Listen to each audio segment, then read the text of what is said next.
Now KYW presents the Philadelphia Phillies pregame show, brought to you by the brokerage firm of Janney Montgomery Scott and by Woolco Department Stores. Woolco wants to be your favorite store. We want to be. Woolco wants to be your favorite store. It's summer, and summer brings hot, tired, perspiring feet. No matter what your summer foot problems may be, Dr. Scholl's has the answer. Woolco carries the full line of Dr. Scholl's foot care products, like dry antiperspirant foot spray that helps stop wetness and odor. A 5-ounce spray can is only $1.67 this week at Woolco. There's also Dr. Scholl's odor-destroying insoles with activated charcoal to help keep feet dry and odor-free. Pick up a pair today at Woolco for only 88 cents. Come on in and check out the complete Dr. Scholl's Foot Care Center at Woolco today. We want to be. Woolco wants to be your favorite store. We want to be. Woolco wants to be your favorite store.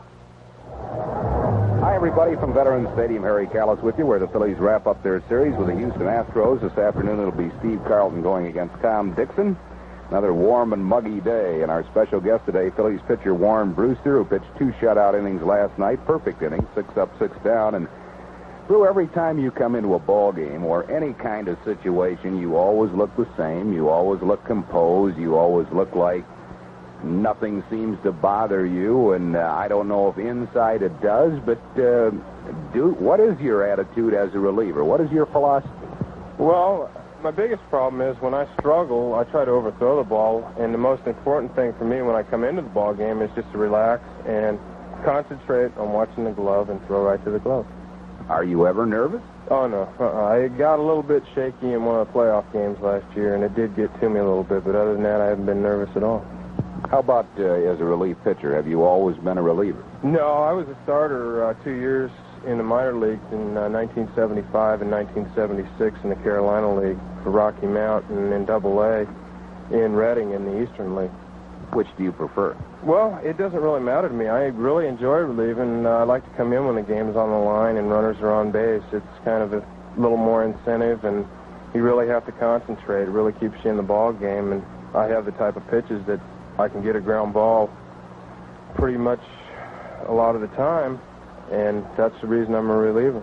Sinkers and sliders, and but you also, we understand, according to Barry Foote, throw a curveball, although we haven't seen it all that much. No, the only night I threw a curveball is when Barry was catching for me in New York, and for some reason my curveball is pretty inconsistent, but that night I had a good one, and we just kept going to it, and I was very successful with it that night.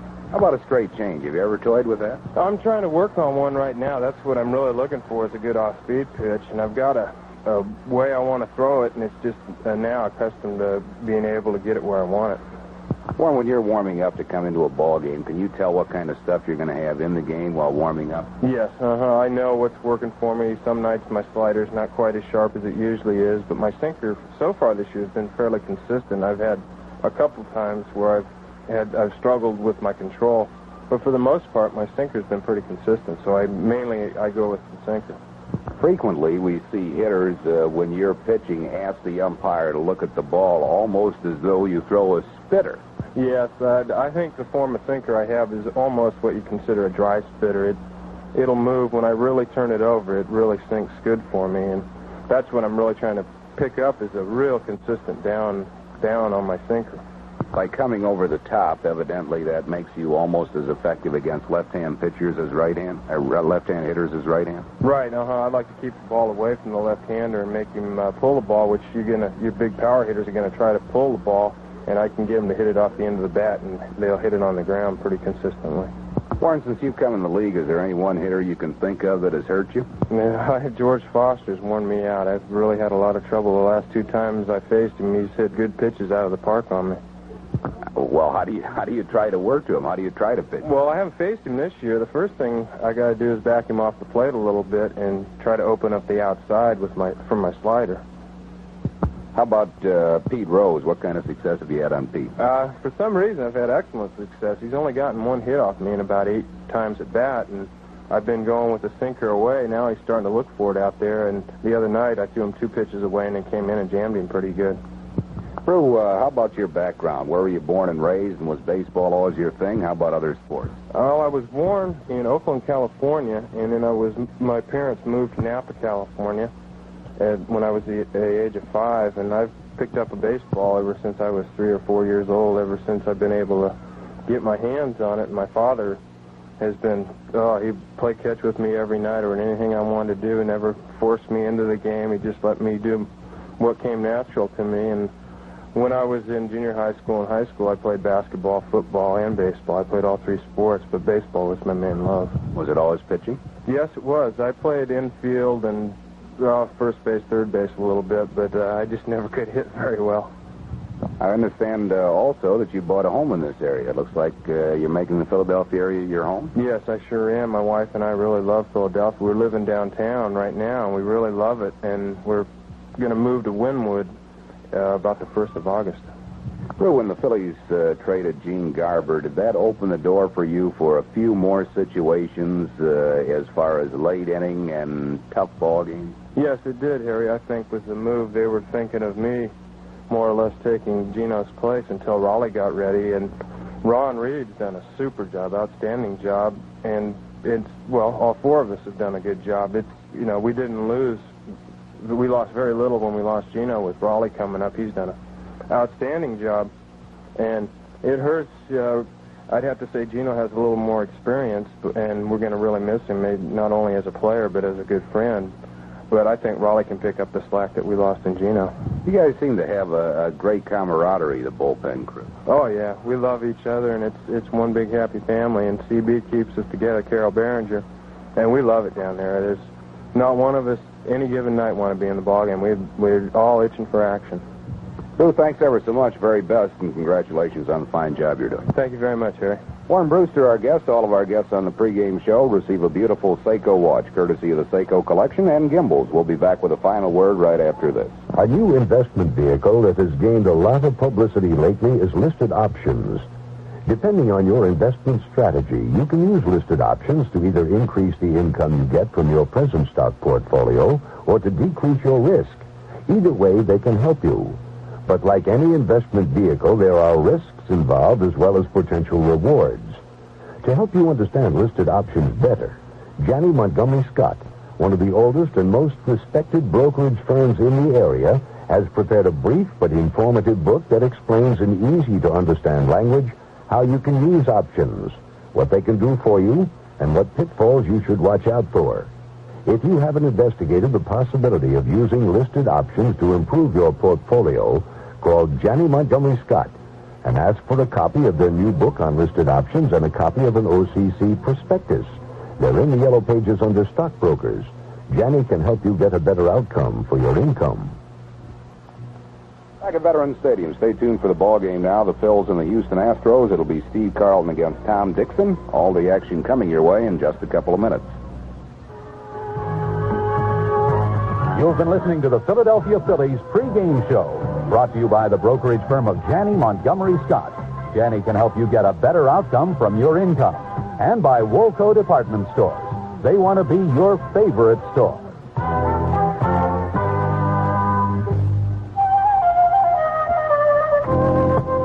The look that's love is out of sight. Still together. All right. Glah Brothers, a love company for the look that's love with the feel of elegance. Come to any of the 20 Glah Brothers stores and select your formal from the latest selection in After Six and Palm Beach formal wear. Sizes 4 to 64, jade green to bamboo beige, from Canton blue to silver gray. Now, with a wedding party of 5 or more, Glah provides a free tuxedo rental for the groom. Glah represents the ultimate in tailoring, caring, and surfacing. Glah Brothers, a love company for the look that's love with the feel of elegance. Super. Dynamite. The look that's love. While waiting to see if Steve Carlton can finally make that 200th career win in the majors this afternoon, going against the Astros, and the Phillies going for the sweep of the Houston club. He'll be opposing Tom Dixon this afternoon. Of course, Pete Rose of the Reds is now just 2 games short of matching that National League hitting streak record. He had his single in the win yesterday over the Expos to stretch his streak to 35 games. The old National League record of 37 games, of course, set by Tommy Holmes of the old Boston Braves. That was back in 45. Of course, some of the best golfers in the world are strolling the fairways at hot White Marsh Valley Country Club today in the final round of the IBB Golf Classic after yesterday's round. Wieslewski has that stroke lead over Jack Nicklaus, tied for third, 3 shots back, Dr. Gil Morgan and Hubie Green. Defending champ Hollis Stacy has a stroke lead over Joanne Carner going into today's final round of the U.S. Women's Open Golf Championship out in Indianapolis. Yesterday's round, Stacy shot a 1 over 72, giving her a 217. This is KYW 1060 Philadelphia News Radio in the Delaware Valley. It's 1:30.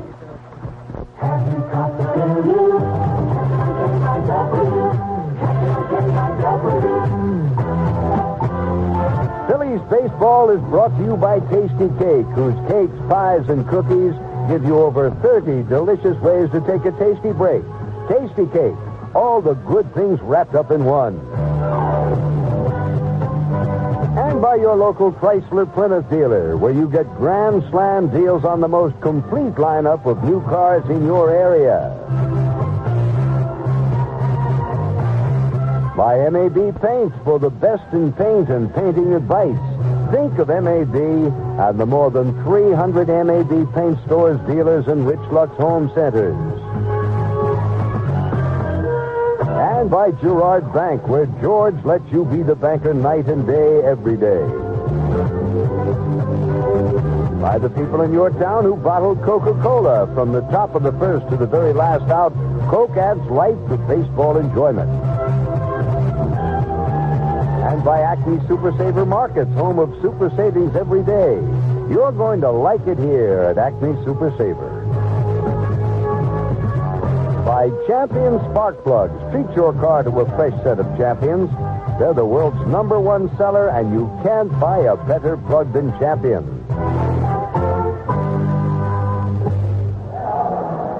Hi, everybody. Welcome to Veterans Stadium in Sunday afternoon baseball. The Phillies and the Houston Astros winding up this 4-game series, and the Phillies need the victory to wind up with a split on the season with Houston.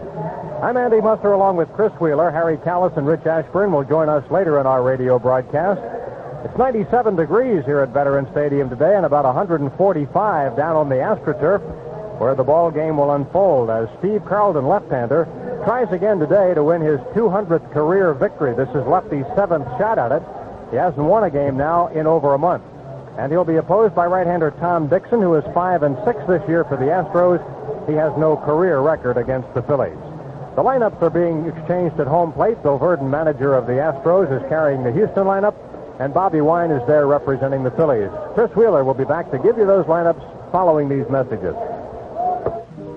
The day is done. It's time to let it go.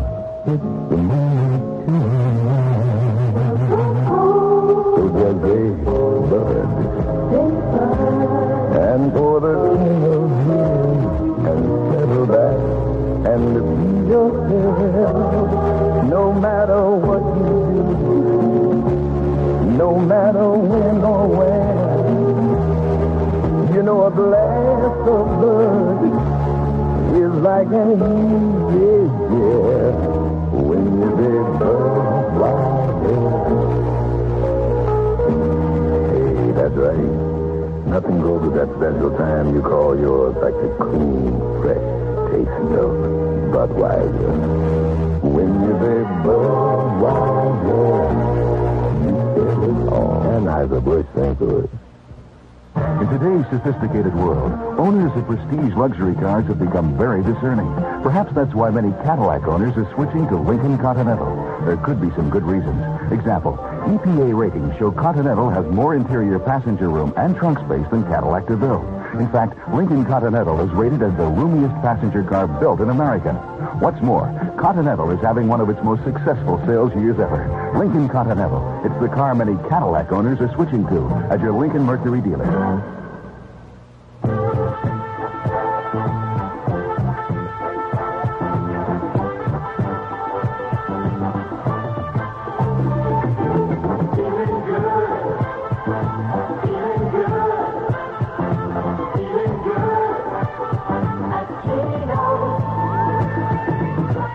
You're going to be feeling good when you jump into one of Geno's sirloiners. It's a quarter pound of 100% pure sirloin. Delicious sirloin.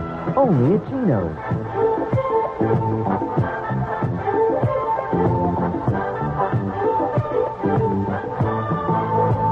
Take your appetite to Geno's and treat it to a juicy, delicious 100% sirloiner. You'll be feeling good.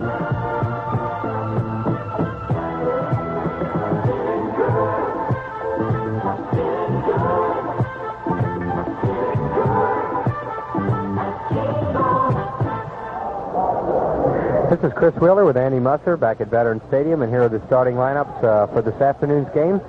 For the Houston Astros, they'll go with Rafael Landis-Story at shortstop. Terry Poole, the center fielder, will bat second. Enos Cabell at third base, he'll hit number 3. Bob Watson, the first baseman, bats fourth. Art Howe at second base, he'll hit number 5. Jesus Alou will be in left field, he'll hit number 6. Jose Cruz will play right field and bat seventh. Luis Pujols will catch and hit number 8. And the pitcher is right-hander Tom Dixon. For the Phillies, Jerry Martin leads off and plays right field.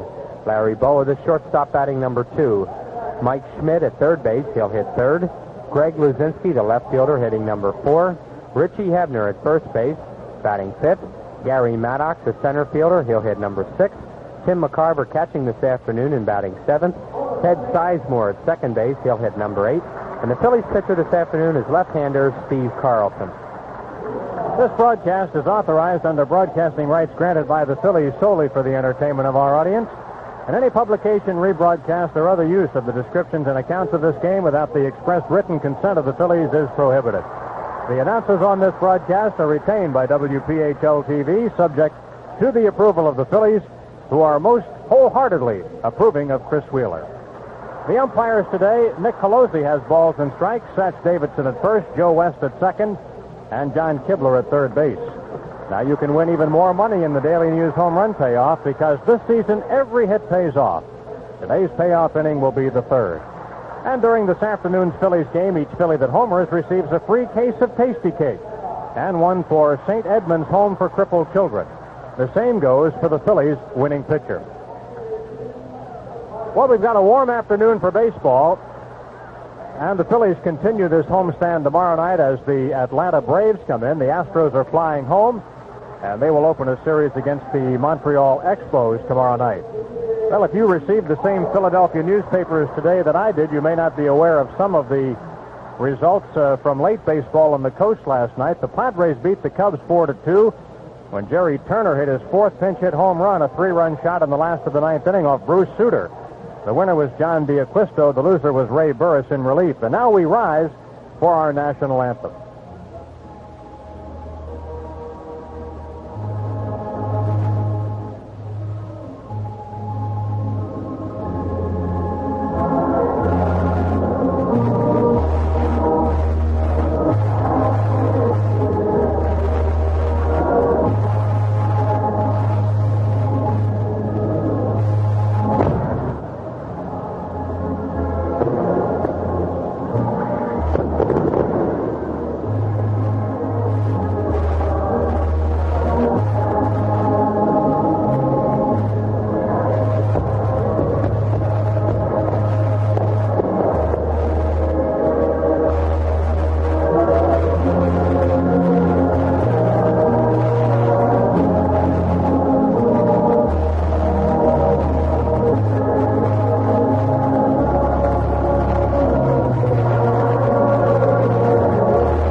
national anthem. We were talking about the coast games last night at Dodger Stadium last night. The Dodgers beat the Cardinals by a 4-3 score. John Denny was the losing pitcher, and Tommy John was the winning pitcher.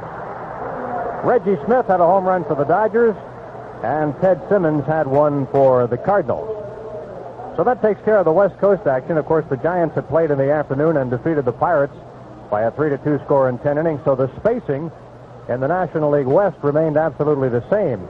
After yesterday's game, the Giants up by 1.5 over the Reds, and the Dodgers in third place, only 2 games out. What a race they are having in that National League West. Meantime, the Phillies have opened a little ground.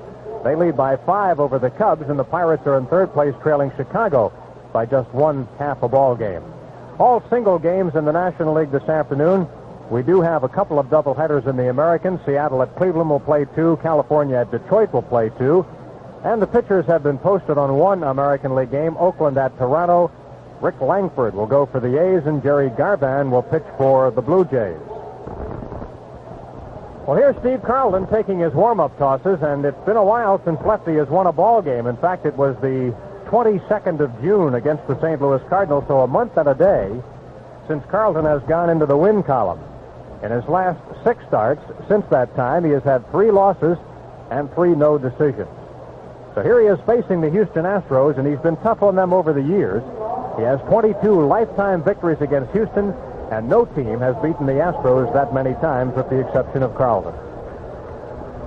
Bob Lillis coaching at third base, Tony Pacheco at first, and here is Rafael Landistoi to lead it off for the Astros. He's batting at .273, switch hitter batting right-handed.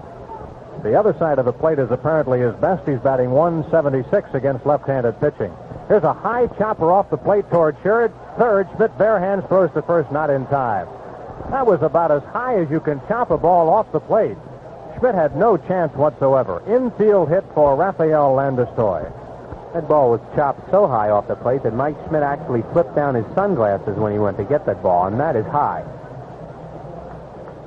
So the Astros with an infield hit, and left-handed batting Terry Poole, who was rested in last night's ball game, will hit. Poole batting .295. Well, Chris Carlton stayed away from his curveball in his last start. We'll be anxious to see whether he goes to that breaking pitch today. He was throwing sliders and a good fastball. Here's a throw to first base, and Landistoi is back. He evidently felt that he was getting hurt with his breaking ball. He has an excellent curveball, but I guess he thought maybe he was throwing it too much, and he went fastball slider the last outing completely. The stretch by Lefty in the pitch is a slider way outside, and a swing and a miss by Poole, strike one. Terry with 3 homers and 20 runs batted in. Carlton has a 3.23 earned run average, 0-1 this year against Houston. Big left-hander sets, and here's the pitch. Fastball missing low. 1 ball, 1 strike. Well, this is Poncho Day here at Veterans Stadium. And oftentimes when the Phillies have a giveaway item, you see many youngsters putting them on. Nobody is wearing a poncho today. There's a breaking ball foul outside of first. You'd have to be goofy. Officially 97 degrees at game time, but I heard Rich say that it was 145 degrees on the AstroTurf. I don't know whether he made that up or whether that's an official count or not. Here's the pitch on the way to Poole. Swing and a miss. He struck him out. That looked like a curveball. Terry Poole goes down swinging, and that's out number 1.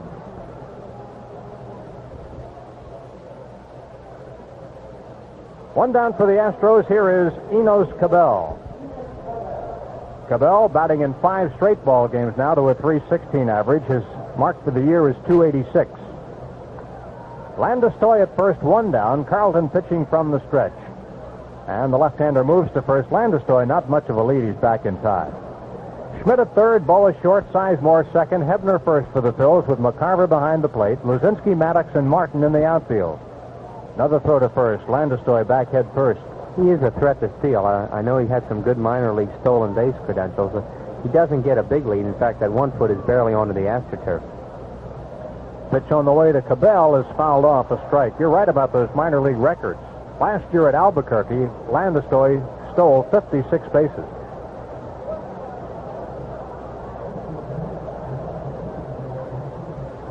One strike to count on right-handed batting Enos Cabell with 5 homers and 43 RBIs. This man is an Iron Man. He has played all but 2 innings of the Astros schedule this year.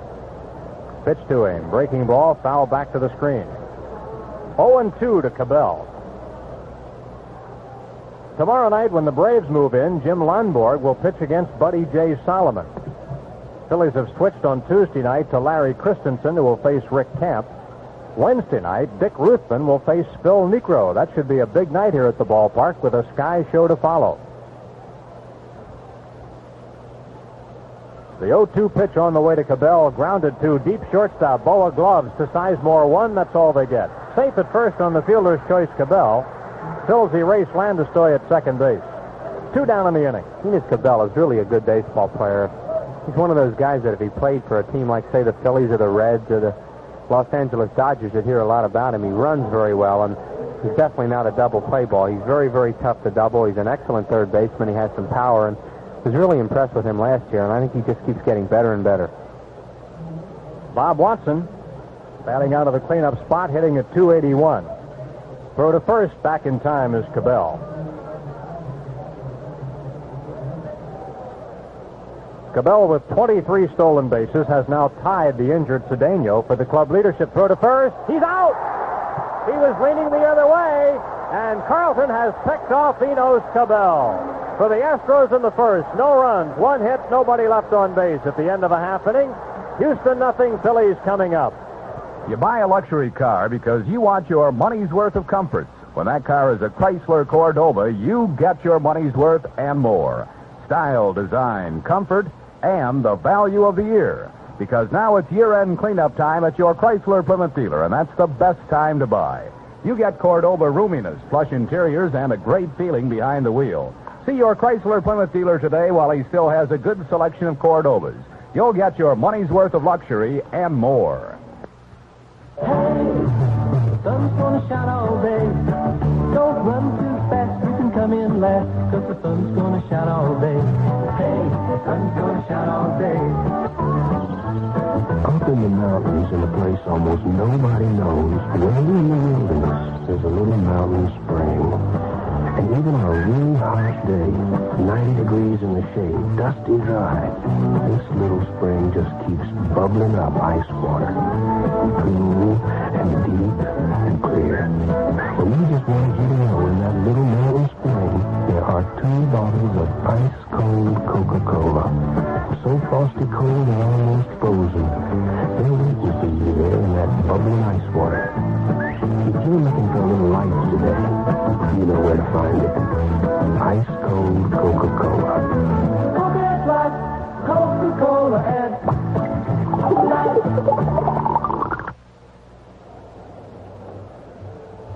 Right-hander Tom Dixon making his first start of the year against the Phillies. The Phils did see him in relief on one occasion, May 17th. He worked 4 innings in a 2-1 Houston victory.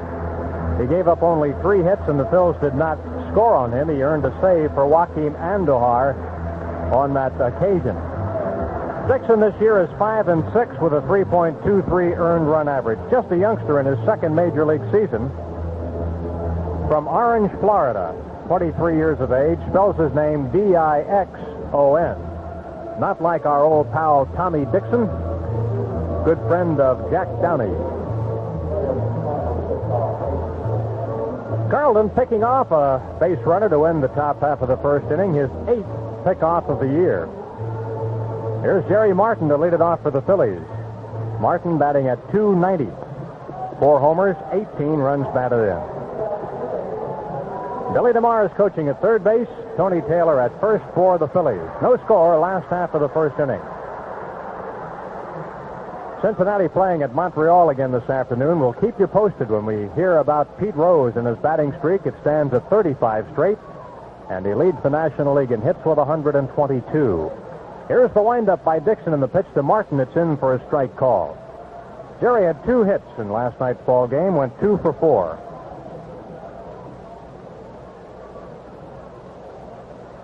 Here's the 1-strike pitch to Jerry. It's low, a ball.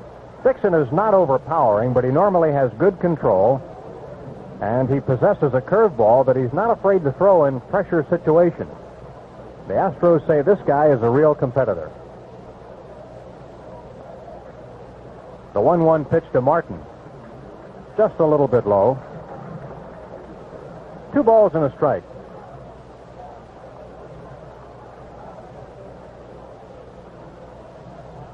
Dixon was first drafted by the Dodgers as a shortstop third baseman, but he never signed with them.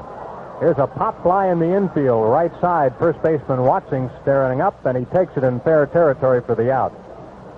Martin pops up to Watson for out number 1.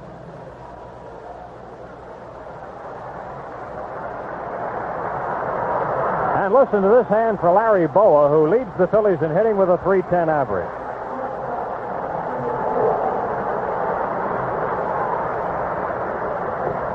Larry with 116 hits. Second in the National League, right behind Rose. Pitch on the way to Larry. Broken back, ground ball to second base. Howe gets it on one hop, throw to first in time. The barrel of that bat almost went as far as the ball. It went 3/4 of the way out to second base. Boa was sawed off completely. Denny Lehman got a sign up on the board out there that says, cheap bat. Well, I hope that's not the bat that Larry's been using to get all those hits with. Sometimes a player will have a favorite bat and get a lot of base hits with it. It really breaks his heart when he breaks it. That bat broke funny. It broke right in half. A lot of times they'll splinter, but that thing just snapped right in half like you broke it over your leg. Some leg.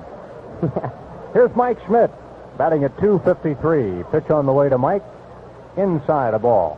Bo is walking around the dugout with it right now looking at it because you usually don't see them break like that. And knowing him, he's chirping a mile a minute like, look at this thing. Do you believe it?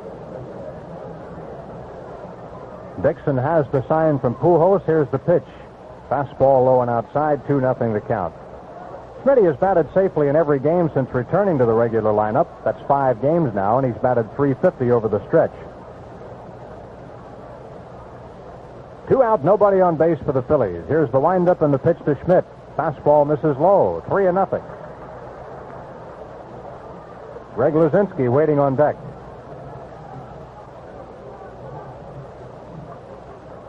Tomorrow night, the Phillies play at 7:30. A week from tomorrow, next Monday night, it'll be 8:05 with the Mets. Schmidt takes outside, fastball missing, ball 4. So Mike gets a 4-pitch walk, and Greg Luzinski will bat. Luzinski hitting .254, tied with George Foster for National League lead in homers with 23. And despite his problems in the Astrodome, the Bull has a .306 career batting mark against Houston. So that means he's gotten a lot of hits against them right here at the vet. The pitch to him is high, ball 1.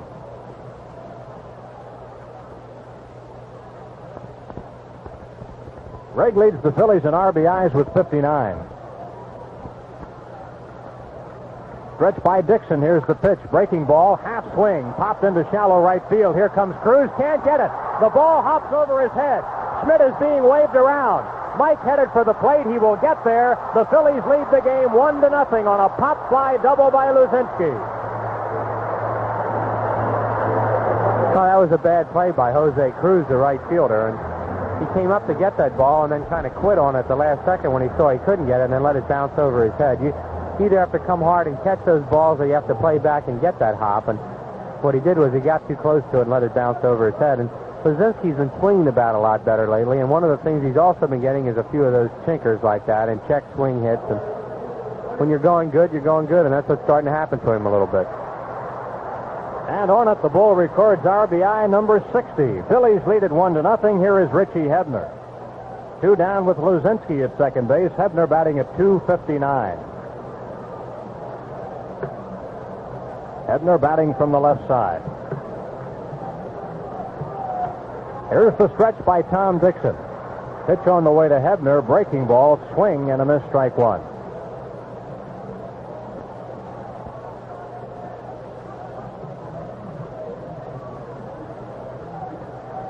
Greg Luzinski had a pop fly double into right field in last night's ball game. There was a ground rule hit.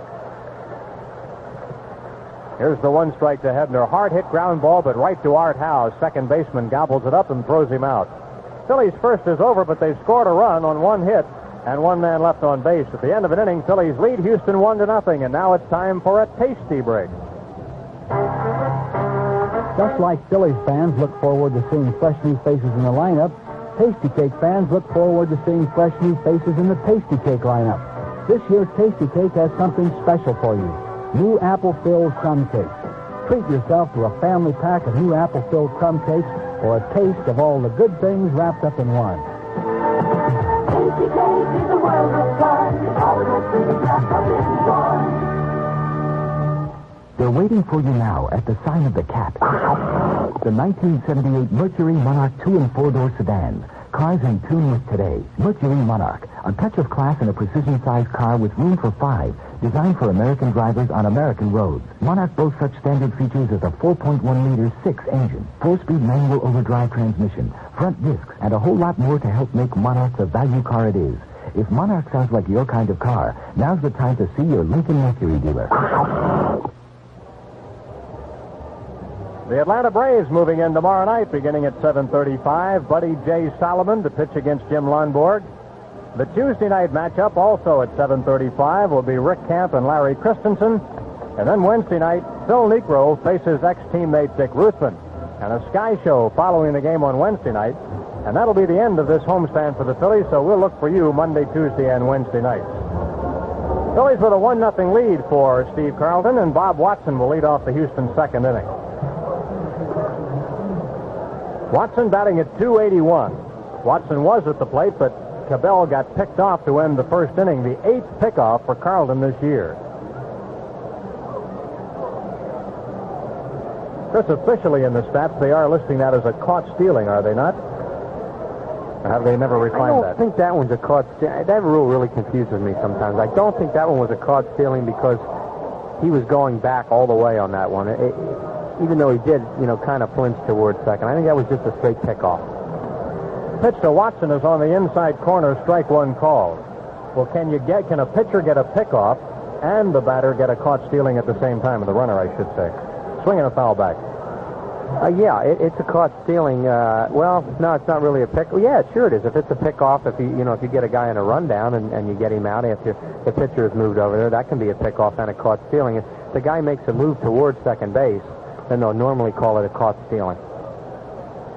Carlton ahead of Watson, 0-2. He fouls another one back to the screen.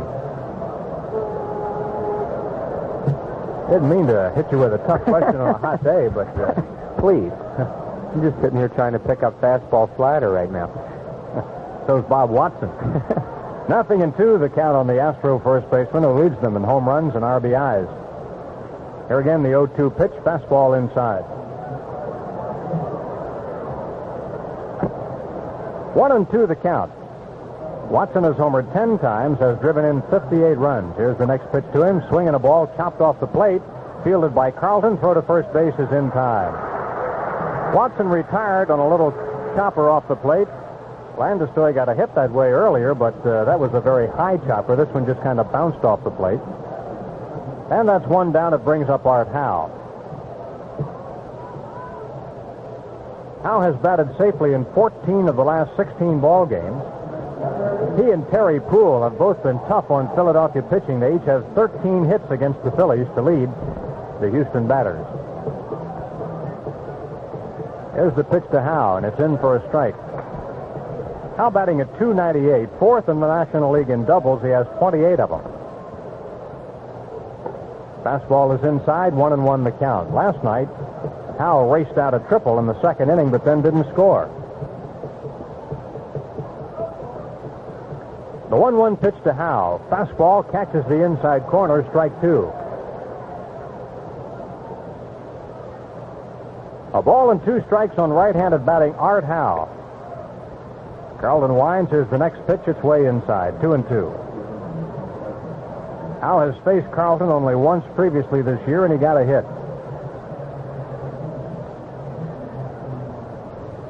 And the 2-2 pitch to Howe. Breaking ball is low inside, ball 3. Carlton missing with a slider, and we've got a full count.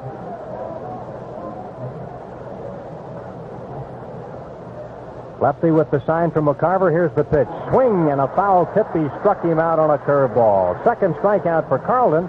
Let's pause for station identification. The Phillies Baseball Network. Here at 1:59 in the afternoon, this is KYW 1060 Philadelphia, News Radio in the Delaware Valley. It's sunny and now 98 degrees on Independence Mall. The batter, Jesus Alou, and the temperature up 1 degree to 98. Here's Alou batting at .330. Right-handed free swinger. The pitch on the way to him, he went for a bad one and fouled it off. I don't know, does this guy ever walk? Let's look here. Well, he's had 5 walks this year. They must have thrown the ball over his head. One of them was an intentional walk. Best pitch to throw this guy is right down the middle. He really is the all-time wild swinger I've ever seen in baseball. There's another pitch that's fouled into the picnic area in right field, and it may not have been a strike. Carlton ahead, 0-2.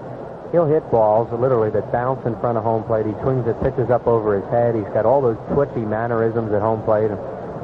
He's really a good hitter, though. Oh, yeah. Here's the 0-2 pitch to him. Takes it high. Oh, Manny Sanguillen, pretty good hitter for a guy who is a wild swinger. And, of course, Yogi Berra was like that throughout his career.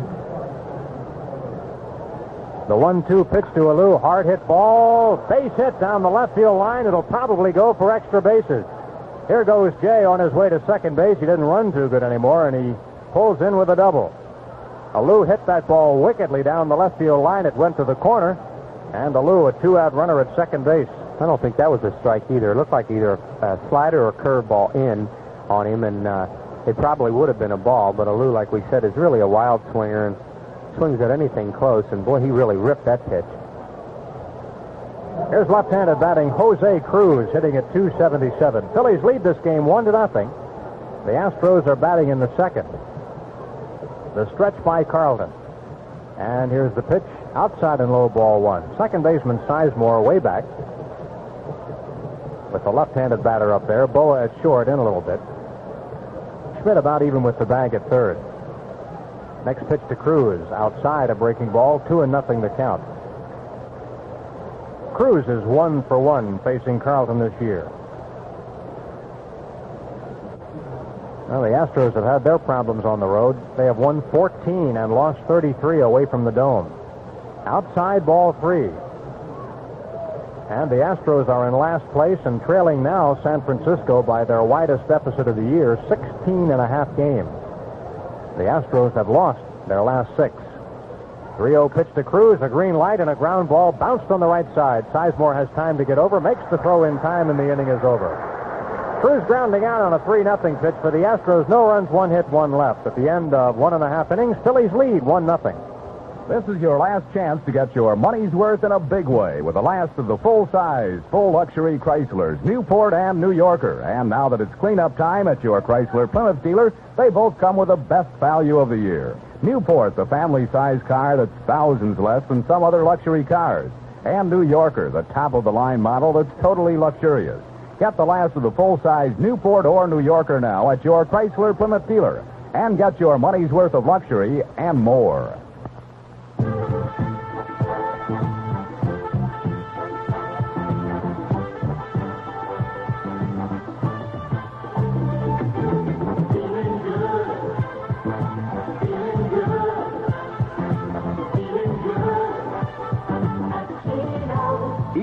You're going to love Gino's new crispy fish.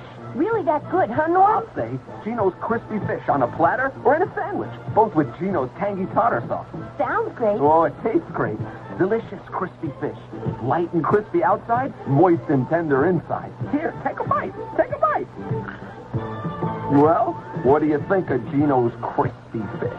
Norman, I'm hooked. Yeah, Gino's crispy fish. Light and crispy outside, moist and tender inside. One bite and you'll really be feeling good.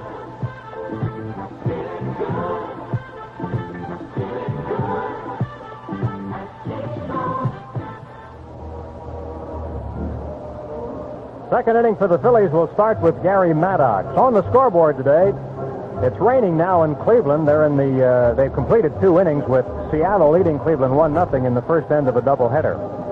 At Detroit, they're also playing 2. It's Detroit 1, California 0 at the end of 1.5. Don Assi pitching for California, Dave Rozema for Detroit. That Oakland-Toronto game has not yet started, but when it does, Rick Langford will pitch against Jerry Garvin. In the National League, New York at Chicago, it'll be, check that, that's the American League. I've got it on the bottom of my National League scores here, but that's Ed Figueroa for the Yanks and Ken Kravick for the White Sox. In the National League in New York, Larry McWilliams will pitch for the Braves and Jerry Koosman for the Mets. Here's Maddox batting at .303. Gary has batted safely in 6 straight ball games. The windup by right-hander Tom Dixon, swing and a foul back, strike 1. During the 6-game hitting streak by Gary Lee, his average has been .545. And he has 14 hits against the Astros to lead all Philly batters. Here's the 1 strike to Gary. Look out, low bridge. He ducks out of the way of that one. High and inside, he went down in a hurry. Phillies have been swinging the bats a lot better lately. Maddox, of course, Greg Lazinski, Mike Schmidt since he came back, and Boa very hot. Richie Hebner chiming in, Bob Boone last night. So the team batting average is starting to go up a little bit, and starting to look more like the Phillies that the Philadelphia fans are used to. I was beginning to wonder if this team would ever start to hit, and there's too many good offensive players sitting in that dugout now to collect 8, 10, 12 hits a game more often. After the road trip and the first home game against Cincinnati, the Phillies didn't have a single 300 hitter. Now they have a couple again. 1 ball and 1 strike on Gary Maddox. Here's the windup and the pitch to Gary, swing and a foul back. Ball and 2 strikes on Gary Lee. Phillies seeking their 53rd victory this afternoon. They've lost 39 times. Here's the pitch to Maddox, and again a foul into the crowd.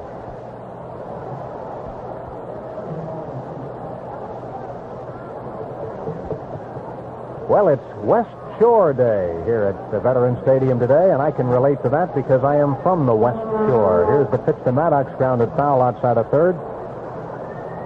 That's what they call the area of Harrisburg that borders the western side of the Susquehanna River.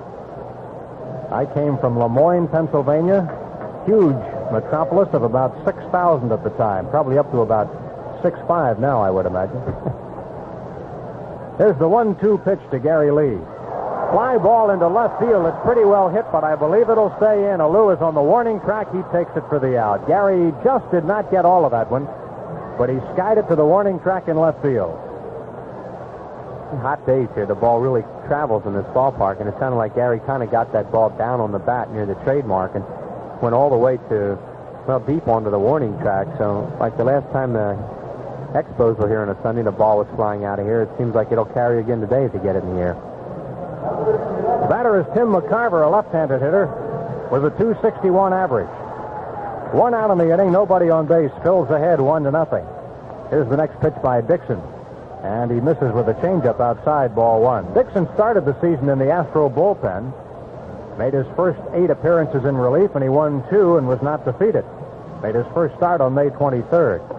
McCarver takes a strike on a fastball. 1 ball, 1 strike to Tim McCarver. Just a bit outside, 2-1 the count.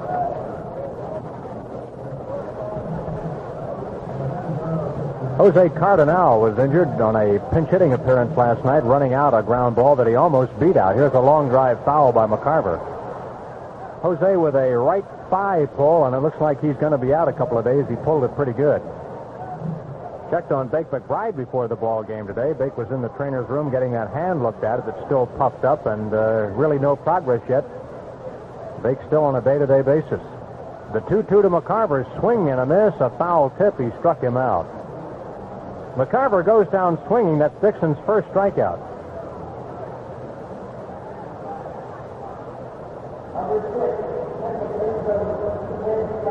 Two up, 2 down. Here is Ted Sizemore, second baseman, batting at .214.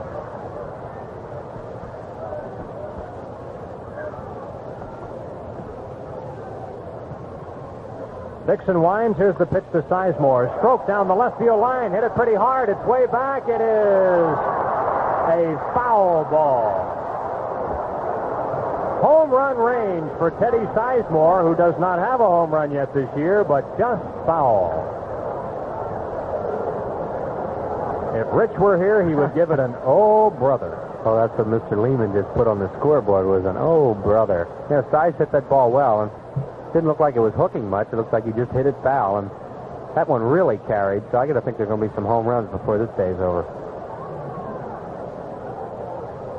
Sizemore on the disabled list from April 28th to June 20th, when he had those 2 broken bones in his left hand. Here's the 1-strike pitch to Sizemore. It's over at the knee, strike 2.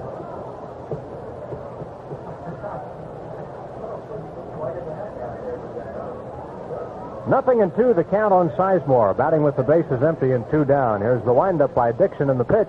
Hard hit ball, left center field, a base hit and maybe more. Sizemore getting around first. The ball is cut off by the left fielder, Alou. The throw coming in, not in time, and a double for Sizemore.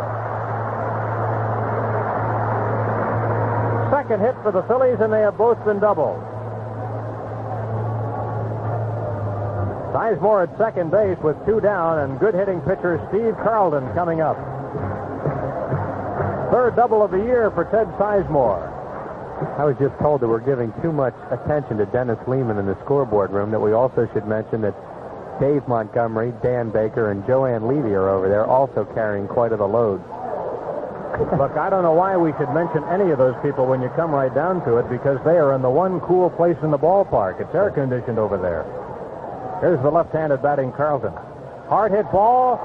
Fair ball down the left field line. Here comes Sizemore. He will score. Carlton takes a big turn but holds on at first base. Phillies lead it 1-0. Phillies lead the ball game 2-0. I beg your pardon. What a shot by Carlton down the left field line. That ball was just fair. In fact, it hit the line, and the third base umpire, John Kibler, took a good look at it before he made that call. That's just another reason why Steve Carlton helped himself so much. So, in the last 2 years, he has really become a good hitter. And up and before that, he had been a good hitter, and then he had an off year where he was trying to pull everything, and now they pitch him away, and he hits the ball the opposite field like he did just then, and really helped himself a lot. Fourth run and batted in of the year for Carlton. 2-0 Phillies, and here's Jerry Martin, who popped out to first base. First Phillies run driven in by Greg Luzinski. Stretch by Dixon, and the pitch is inside, a ball. Phillies with single runs in the first and second innings.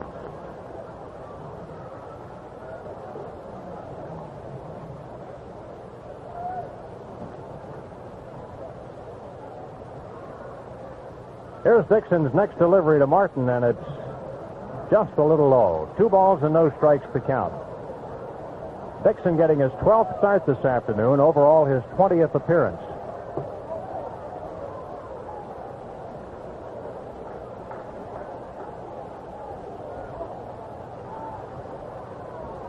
The set by the right-hander, and the 2-0 pitch is a fastball, high ball 3. 3-0 to Jerry Martin. The run scoring with 2 down as Sizemore doubled with 2 away, and Carlton followed with a sharply hit ball the opposite way, just there.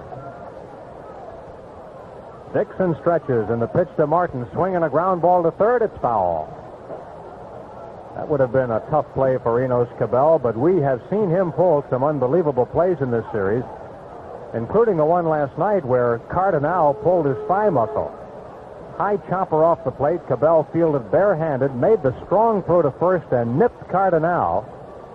And in asking Jose about the play today, he said he thinks he pulled it after he hit the bag. In his attempt to come down hard on the bag and as quickly as he could, he felt the pull in his thigh after he ran down the right field line. 3-1 pitch to Martin. Breaking ball, slapped the shortstop. Fielded there and tossed over to Howe at second for the force out on Carlton, and the inning is over. But the Phillies have added their second run. They do it on 2 hits and 1 man left on base. At the end of 2, Phillies lead the Astros 2-0, and now time for a tasty break. Tasty cake is the day in spring, a brand new love or golden ring. Tasty cake is the morning sun, it's all the good things wrapped up in one. Tasty cake is the deep blue sea, a song they're singing for you and me. Tasty cake is a world of fun, it's all the good things wrapped up in one. Why do the same kind of people who love those fantastic Phillies also love Tasty Cake? Because both bring out the kid that's there in all of us. Like the delicious taste of Tasty Cake chocolate cupcakes, tempting cream-filled chocolate, cream-filled buttercream cupcakes, and cream-filled coffee cake, too. With a tall, cold glass of milk, they're an irresistible treat for kids from 9 to 90. Tasty Cake and those fabulous Phillies are all the good things wrapped up in one. Tasty Cake is a world of fun. It's all the good things wrapped up in one. Following the Phillies-Braves game next Wednesday night, the Phillies will present a spectacular and colorful sky show, which will incorporate laser beams, fireworks, and music done to a theme of Star Wars. This beautiful sky show has been featured in other stadiums around the country, and it's been a tremendous hit. So get your tickets now for the Phillies-Braves game next Wednesday night. Then stay around for the spectacular sky show after the game. Well, despite the hot weather, David Raymond, the Philly fanatic, is doing a great act down there in the dugout. I think he's got a fan working for him today, but I don't think that little fan he's carrying in that outfit's going to do him too much good. If you're listening on transistors in the stands and the Philly fanatic fakes a fading spell today, he's not faking. Pick him up. We were kidding before the game and told David to take it easy out there, but he really likes what he's doing and really enjoys entertaining people, and he says he'll give it his best shot, and he is. Here's Luis Pujols to lead it off for Houston, right-handed batting catcher. Carlton's first pitch is a fastball high, ball one. He's batting at 156 with 1 homer and 10 runs batted in. Next pitch is high, ball 2, 2-0 the count. Carlton lost May 16th to Mark Lemongello in his only decision against Houston this year. Swing and a miss by Pujols, 2 balls and 1 strike. He'll be followed by pitcher Tom Dixon. Here's the 2-1 pitch to Pujols, swing and a miss, strike 2. The Astros have 2 hits so far, infield chopper by Landis-Toy, double by Alou. The 2-2 pitch, called third strike, a slider catching the inside corner. Pujols looks at strike 3, and that's the third strikeout for Carlton. 1 down in the third inning. Here's Tom Dixon, right-handed batter, hitting at 120. Houston pitcher has 3 hits this year.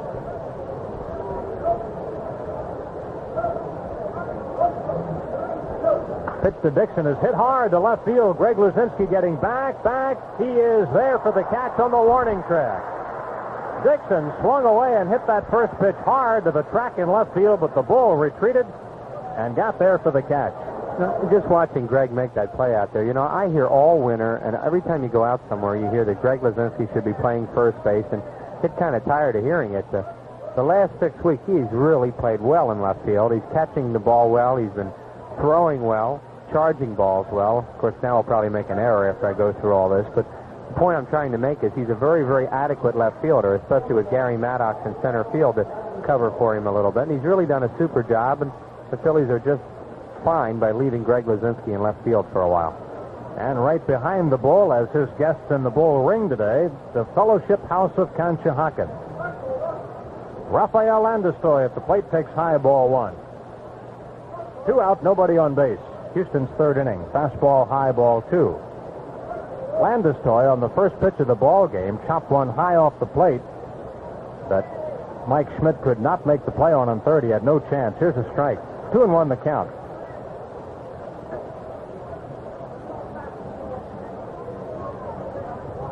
The 2-1 pitch to the switch-hitting Landis-Toy. A shot to center field. Here comes Maddox. He can't get a base hit. Drops in front of Maddox, and Landis-Toy has his second hit of the ball game.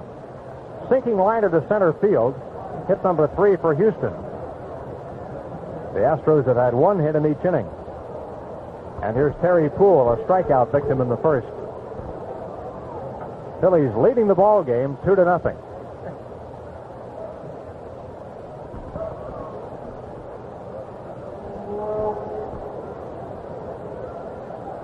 Stretch by Carlton. Here's the pitch to Poole. It's popped up. It's in foul ground beyond third. Schmidt coming over. Maybe a play. Mike tries to backhand the ball, and he drops it into the crowd.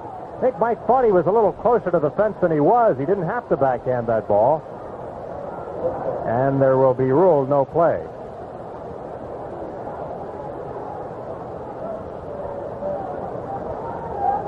One strike on Terry Poole. Here's the next pitch. Outside, 1 ball, 1 strike. Carlton has pitched 5 complete games this year, has 1 shutout. This is his 22nd start of the season. The 1-1 pitch to Poole, hit off the end of the bat towards second base, fielded by Sizemore to Boa for the force out, and the inning is over for the Astros in the third.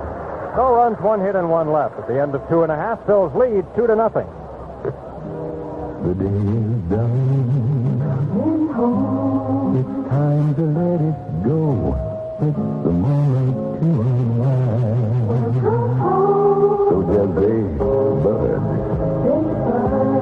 and pour the king of beers and settle back and please yourself. No matter what you do, no matter when or where, you know a glass of blood is like an easy jet when you say Budweiser. Yeah, that's right. There's nothing like getting home, especially when there's a cold can of Bud waiting for you. When you say Budweiser, you feel it all. Anheuser-Busch, St. Louis. Now it's time for another Daily News home run payoff, a game that's so easy to win, even a youngster can do it. It happened recently when 4-year-old Robert Gant won $1,000 on a Gary Maddox homer, which raised the home run payoff grand total to nearly $135,000. You can win up to $5,000 every day the Phillies play, and this season every hit pays off. To enter, use the home run payoff entry coupon in the Daily News, where you can also win big bucks every day in the $100,000 Lucky Bucks game. See the Daily News for details.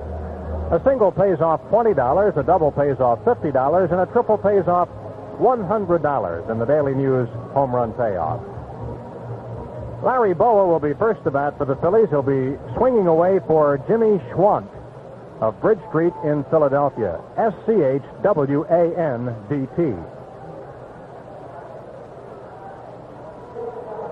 Boa grounded out to second base in his first at bat. The Phillies lead it 2-0. The hits all even at 3 per side. Right-hander Tom Dixon against left-hander Steve Carlton. Here's Dixon's first pitch to Boa, catches the corner, a strike. Phillies with a team batting average of .284 at home, as compared with .231 on the road. And their road record, win and loss-wise, reflects it. Boa, hard hit ball right side. Howe falls down, picks up the ball, throws to first in time. Nice play by Art Howe, sharply to his left, a sliding stop of the ball, and then he got up and made the throw, and Boa was retired. We'll send 4 tickets to a future game to Jimmy Schwandt of Philadelphia. One away, here's Mike Schmidt. He'll be batting for Christy McGowan of Acker Street in Philadelphia. Jay Alou, the left fielder, asking for some sunglasses, and Coach Bob Lillis is taking the sunglass tray out to him. It's a heck of a play by Art Howe. He's another pretty underrated player. We mentioned Enos Cabell earlier, and Art Howe does a super job for the Houston Astros. He played some third base at Pittsburgh when Richie Hebner was there. They kind of platooned him for a while, and he's found a home at second base. He's become a good offensive player. He turns the double play well, and he just robbed Larry Bowa of a base hit. I really like to watch him play. I think probably his more natural position is third base, but he's done a good job for the Astros at second. Here's Schmidt, who walked and scored in the first inning. Pitch on the way to Mike. Pop up. Foul ground behind the plate. Pujols coming over toward the Phillies dugout. He one-hands the ball just before the top step of the dugout. Schmidt fouls out on one pitch. We'll send 4 tickets to a future game to Christy McGowan of Philadelphia. 2 up and 2 down. Here's Greg Luzinski, who got a pop fly double in the first inning to earn his 60th run batted in. The ball swinging for Bill Morton of Christian Street in Philadelphia.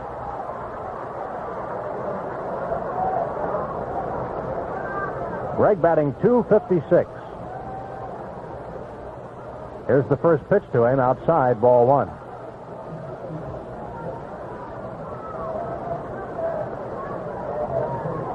Phillies and the Atlanta Braves here tomorrow night. Starting time 7:30. Foul ball by Luzinski. 1 ball, 1 strike. And a good catch in the upper deck. I'd like to take this chance here, Andy, to say hello to a big Phillies fan named Ann Smith from Trenton, New Jersey. A longtime Phillies fan who's not feeling too well right now and would really like to come to the games but can't, so we just like to pass along our best to her. 1 ball and 1 strike to the ball. Here's Dixon's next delivery. Check swing. He takes it low ball, 2-1 the count. Jim Lonborg opposing Buddy J. Solomon tomorrow night. Swing and a foul ball by Luzinski. 2-2 the count.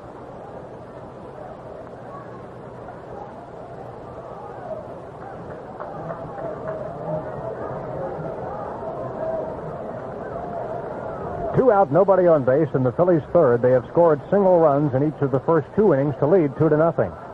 Swing and a miss. Luzinski strikes out on a fastball, and that is strikeout number 2 for Tom Dixon. 4 tickets to a future game on the way to Bill Morton of Philadelphia. Phillies retired 1-2-3 in the third. Harry Callis will have the play-by-play in a moment. At the end of 3, Phils lead the Astros 2-0. Station wagon fanciers buy wagons for a lot of reasons. One reason, to take them where the fun is. That's what the roomy 4-door Mercury Zephyr wagon is all about. To take you where the fun is, in style and... We move to the 4th inning of a 2-0 ball game. Phillies leader Enos Cabell will lead off for the Houston Astros. He grounded into a fielder's choice his first time up.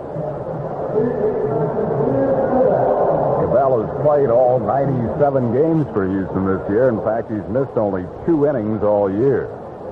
Pitch to him is low for a ball. Enos is tied for second in the National League in hits with Larry Boa. And with Jack Clark, they all have 116. Pitch to him, swing and a miss. Ball on the strike to Cabell.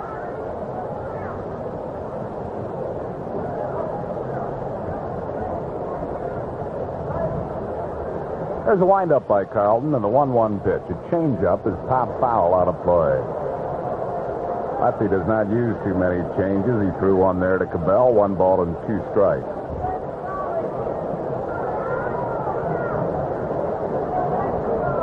Phillies leading 2-0, 4th inning.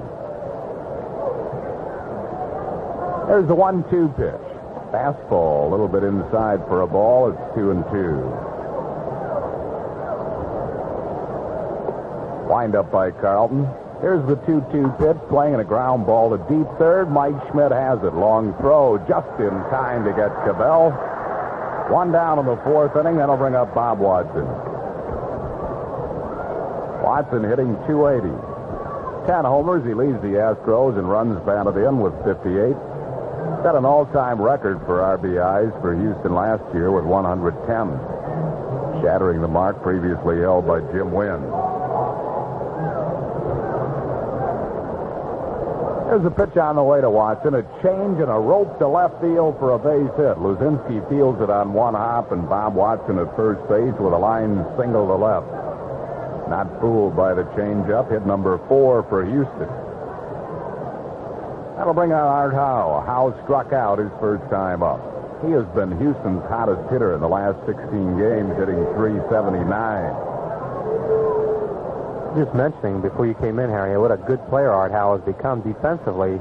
Really surprising. Offensively, he's contributing with some power and RBIs and average now. He's a good baseball player. Hard ground ball, fair ball down the left field line, going all the way to the corner. Bob Watson being waved around third. Larry Boa's relay throw, and he is safe at home plate at the inside part of the play. Going to third on the throw is Art Howe, and it's a 2-1 ball game.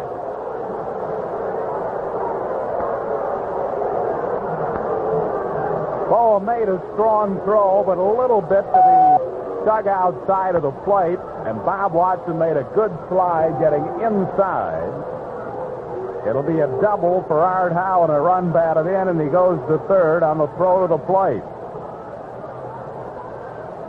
It was a good slide by Watson. He's not very fast, and he was kind of lumbering coming around third, and I thought Boa was going to throw him out, but the throw was a little bit inside on the plate, and I guess he just got a little bit of home plate going by McCarver because Nick Colosi did ring him up.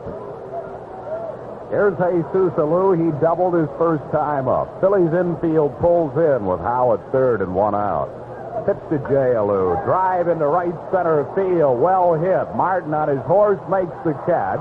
Howe will tag and score, and it's a 2-2 ball game. Give Alou a sacrifice fly and a run batted in. So Houston has tied it here in the fourth at 2. That'll bring on Jose Cruz. Cruz grounded out his first time up.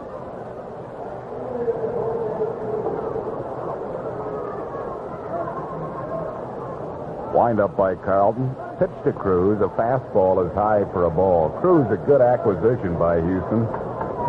He was a straight purchase. They did not have to give up a player for him from the St. Louis Cardinals. Breaking ball. Grounded to deep short. Backhanded Boa. Long throw. Not in time. Fine play by Boa, but Cruz gets down the line in a hurry, and it'll be a base hit for Cruz. But Cruz at first base, he'll have to be watched. He has stolen 17 bases. Last year had an all-time career high for steals when he pilfered 44. That'll bring on the catcher, Luis Pujols. 2-2 ball game, fourth inning. Cruz at first base and 2 out. Pujols was called out on strikes his first time up. There's a pitch to Pujols, and it's high for a ball.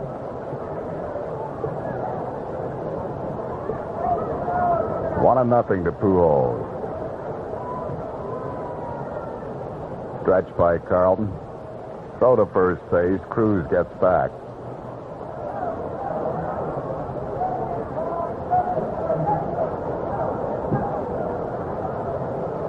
Here's the 1-0. No, a throw to first base again, and Cruz again gets back.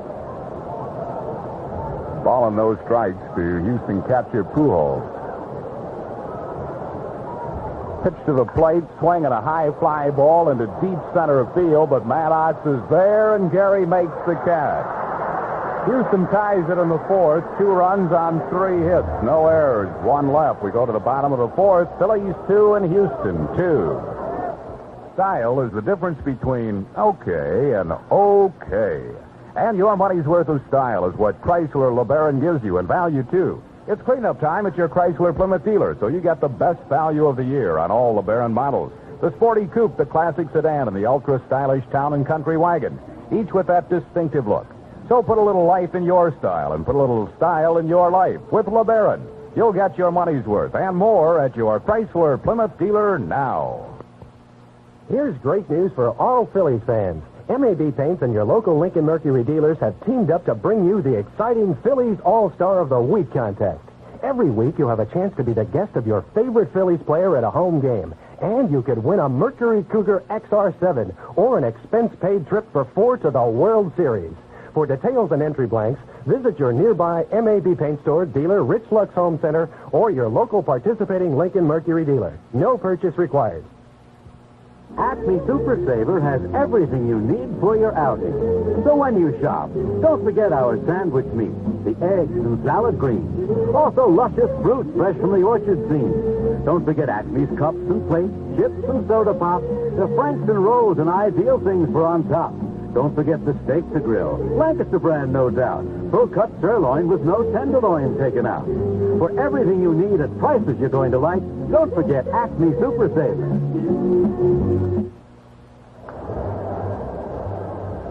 Well, the Atlanta Braves will be moving in tomorrow night. Jim Lombard for the Phils against Buddy J. Solomon. On Tuesday, Larry Christensen and Rick Camp. And on Wednesday night, it'll be Dick Ruthven going against Phil Necro. And following that Wednesday night game, a spectacular sky show incorporating laser beams, fireworks, theme music to the Star Wars. They say it's quite a show. That'll be on Wednesday night. And the Phillies will go on a weekend series to Cincinnati and right back here against the New York Mets on Monday, July 31st. The Phils and the Mets, that game will start at 8:10. Tuesday, August 1st, Phils and the Mets, it'll be hot dog night. A free hot dog for all fans, plus a hot dog vending contest before the game between Tug McGraw and Willie Montañez. Hot dogs courtesy of Medford Meats. And on Wednesday, August 2nd, it'll be the first of two popular business person specials, Phillies and the Mets, for start time at 12:35 on Wednesday, August 2nd. Plenty of tickets remain for the Atlanta Braves series and also for the series coming up with the New York Mets starting on July 31st. Richie Hebner to lead off for the Phils, bottom of the fourth. He grounded out his first time up. 2-2 ball game, fourth inning. Phillies have but 3 hits off Dixon. Here's the pitch to Hebner. 4 hits off Dixon. A base hit to right field. Hebner a line drive to right for the Phillies' fourth notch off Tom Dixon. So Hebner at first base and nobody out. It'll bring up Gary Maddox. Gary's hit safely in the last 6 straight games. Slide out to left his first time up. Let's pause for station identification on the Phil's Baseball Network. This is KYW Philadelphia. AccuWeather says breezy, hot, and humid this afternoon. Some hazy sunshine. High at the airport near the record of 98. We have 100 now at Independence Mall. Here's Gary Maddox, Richie Hebner, first base and nobody out. 2-2 ball game, bottom half of the fourth inning. 23-year-old Tom Dixon has a sign from Luis Pujols.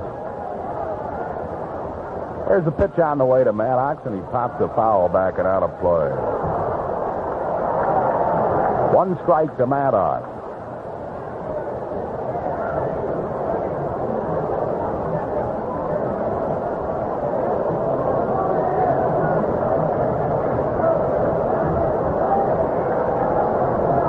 There's a stretch by Dixon. 1 strike pitch, change is high for a ball. It's 1-1. Ball on a strike to Gary Maddox. In order for the Phillies to break even with the Houston Astros on the season series, this being the final meeting between the two teams, the Phils must win today. Phillies only won 1 game at the Astrodome, and Houston has already won 1 here in their first trip in. 1-1 pitch. Swing and a miss at a good fastball. A ball and 2 strikes to Gary Maddox.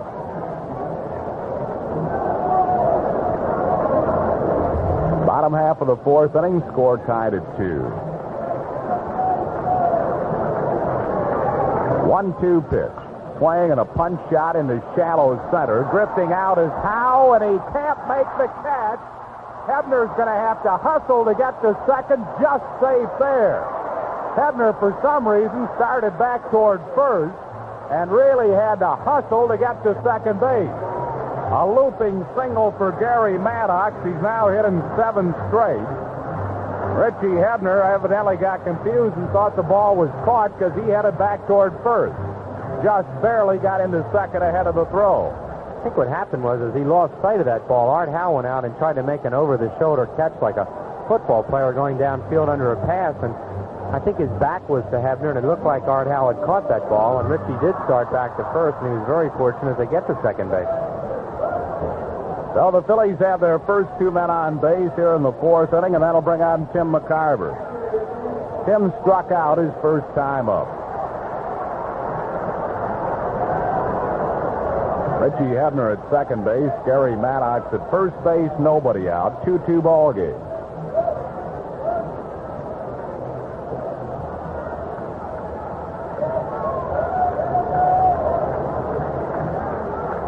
Here's a stretch by Dixon and the pitch to McCarver. A fastball is over for a strike call. Astros are not looking for the bunt in this situation. You don't see teams bunt that often in front of the number 8 hitter and the pitcher coming up in that order. And Danny Ozark gave no indications of giving McCarver the bunt on that first pitch. Now the stretch by Dixon, pitch to McCarver. Again, he did not indicate a bunt and takes high. It's 1-1. The only thing about the pitcher in this case is it's Steve Carlton. It was a fine hitting pitcher. He has knocked in one of the Phillies' runs. 1-1 pitch to McCarver. Swing and a fly ball left field. Jay Alou drifting back makes the catch near the warning track. So McCarver is out. 1 down. That'll bring up Ted Sizemore. Size doubled to left center his first time up. Hebner at second base. At first base, Gary Maddox, 1 out.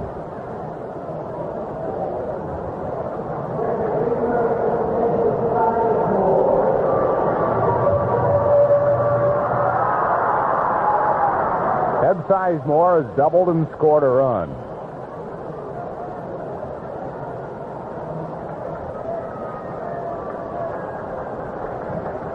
Dixon has his sign from Pujols. Here's the pitch to Sizemore. Swing and a fly ball deep left. Jay Alou going away back, and he can't get it. It's off the fence. Richie Hebner will score. Maddox holding at third base.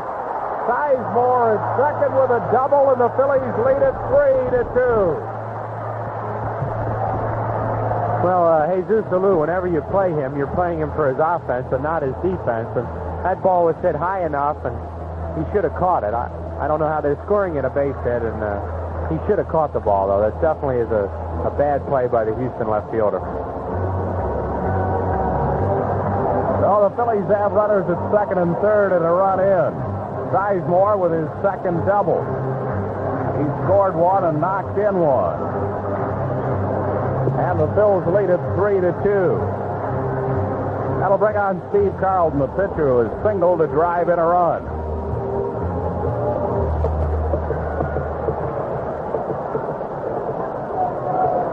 Lefty came into the game hitting .292. He's 1 for 1, and his batting average is now .286. He's got to be .300, I would guess.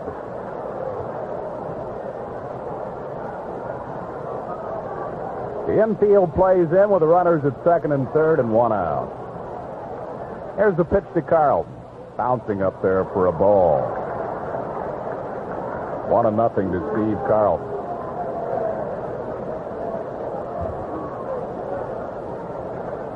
Maddox at third, Sizemore at second, one out. The 1-0 pitch to Carlton. Fastball is over for a strike called. It's 1-1.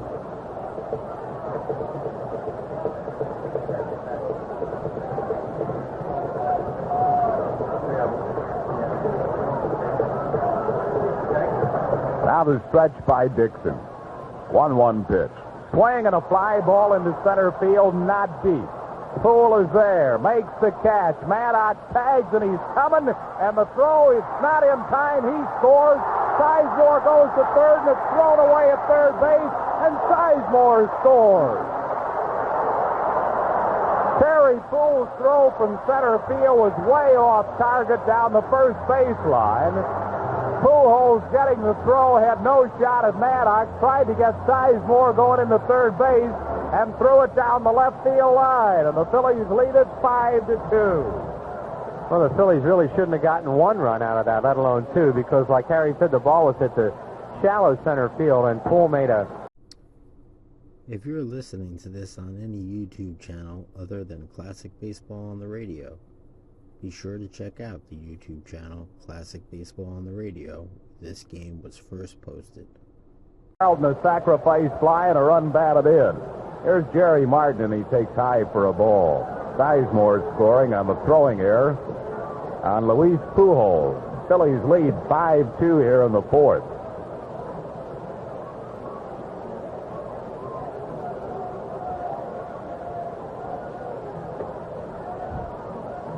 Dixon gets his sign from Pujols. Here's the pitch to Martin. Jam job, but it's going to be punched into right field for a base hit. Jerry Martin gets his first hit. Hit number 7 for the Phils off Dixon. And that'll bring on Larry Boa. Phil Verdon is coming out of the Houston dugout. In all fairness to Tom Dixon, Chris, he has deserved a better fate. As you said, any defense at all behind him, and this is still a 2-2 ball game. And even the first run he gave up, Greg Luzinski blooped one into shallow right that bounced over the head of Cruz. Oh, yeah, the Phillies are very fortunate. You know, it's amazing the way things go right when you're playing at home. These things never seem to happen when the team's on the road, yet the Phillies come back to Veterans Stadium, and the other team will throw the ball all over the place, and you get those check swing hits. And it's one of the great things about being able to come home and play in this ballpark with these fans here. Tom Dixon has pitched very, very well to be down 5-2. Luzinski got a bloop double to right field. Sizemore doubled his first time up. It was a well-hit ball. Carlton's a well-hit ball, but in this inning, Hebner got a line drive. Maddox blooped one to center. Sizemore hit the ball well, but it should have been caught by Alou.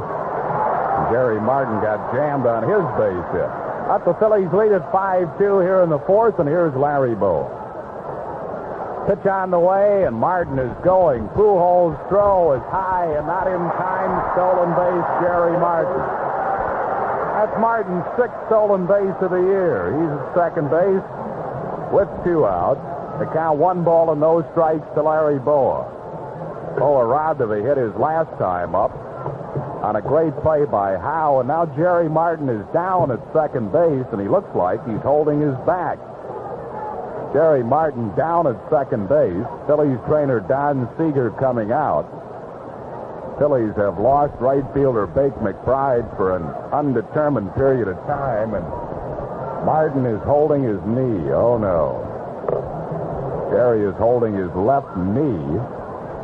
Now gets up on his feet.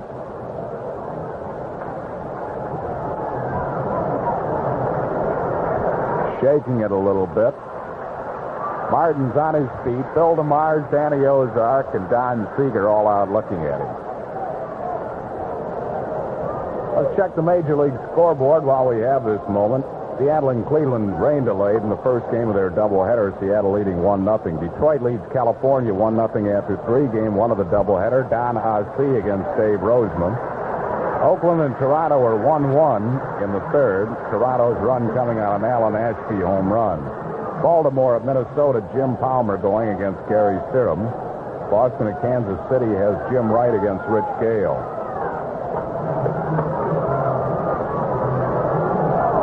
Cincinnati at Montreal, Tom Seaver going against Steve Rogers. Here's the pitch to Larry Bow, and it's over for a strike called, a ball and a strike. Pete Rose did not get a hit in his first at-bat at Montreal. He lined out to Dave Cash in the first inning.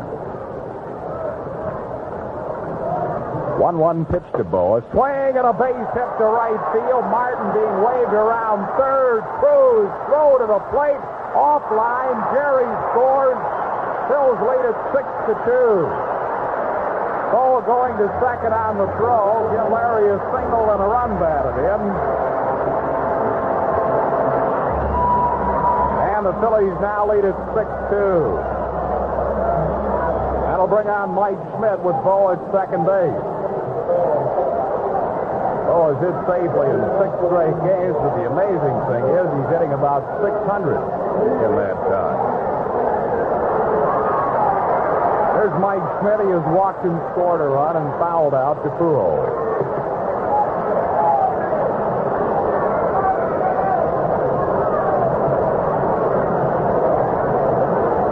Bow at second base. 2 outs. Here's the pitch to Schmidt. High and inside for a ball.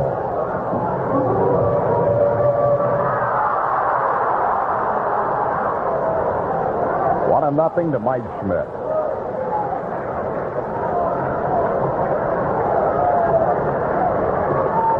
Dixon's pitch to him. Fastball. Foul back to the screen. It's 1 ball and 1 strike. Phillies have scored a 4 spot here in the fourth inning. Played this game 6-2.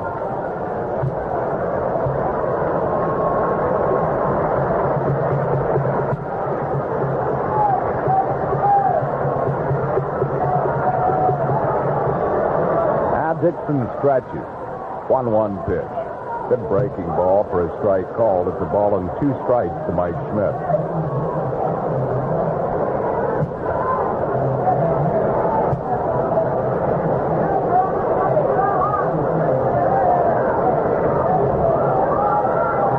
Second base, 2 down. 1-2 pitch. Strike 3 called on the inside corner. Schmidt is called out on strike. Third strikeout for Dixon, but the Phillies send 8 to the plate, scoring 4 runs.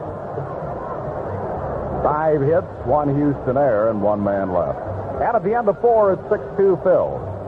Hey, the sun's gonna shine all day. Did you hear what the weatherman say?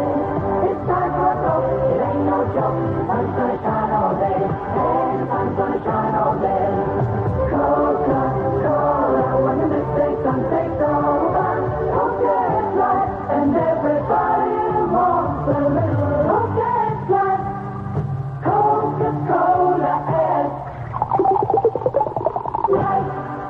I used to think of the George machine at Girard Bank as my own private money game.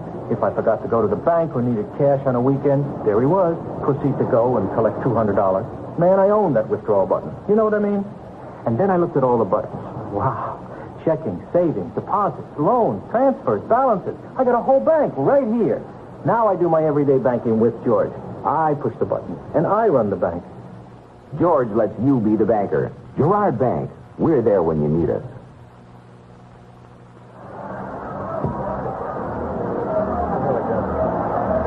Hey, have you been to San Francisco? Visited Hawaii? How about Las Vegas? Haddon Travel has put them all together for 2 10-day trips. You'll spend 2 nights in San Francisco, 5 nights in Hawaii, and then wrap it up with a couple of nights in Vegas. All this for $699 complete. Now, that $699 price includes flying scheduled United Airlines, deluxe hotels, plus breakfast and dinner every day you're in Hawaii. Wee Willie Weber hosts the September 11th trip. Jerry Martin will take you on the November 27th trip. San Francisco, Hawaii, and Las Vegas, $699 complete. For a free brochure, call Haddon Travel in New Jersey, 795-5550, in Pennsylvania, WA3, 6663, or write to Haddon Travel, Box 5550, Cherry Hill, New Jersey. Those numbers again, in New Jersey, 795-5550, and in Pennsylvania, WA3, 6663. Trying to have a pinch hitter for Houston to lead off the 5th inning. Mike Fishland, a switch hitter batting right against Carlton, will lead off. Paul McLaughlin is up in the Houston bullpen. So Tom Dixon taken out for a pinch hitter. Phillies lead it 6-2. Here's the pitch to Fishland. The topped one behind second base. Ted Sizemore is there, makes the catch. Fishland's out on 1 pitch, 1 down. That'll bring on the top of the order, Rafael Landstoy. Landstoy is 2 for 2 with a couple of singles. 5th inning, Phillies lead it 6-2. About hit Houston 8-6. Jim Lomborg tomorrow night for the Phils against Atlanta's Buddy J. Solomon.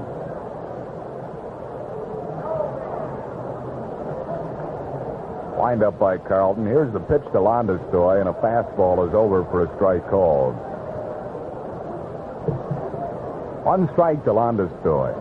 Lefty's next pitch bounced over the head of Mike Schmidt, but foul down the third base side. 0-2 to Landstoy.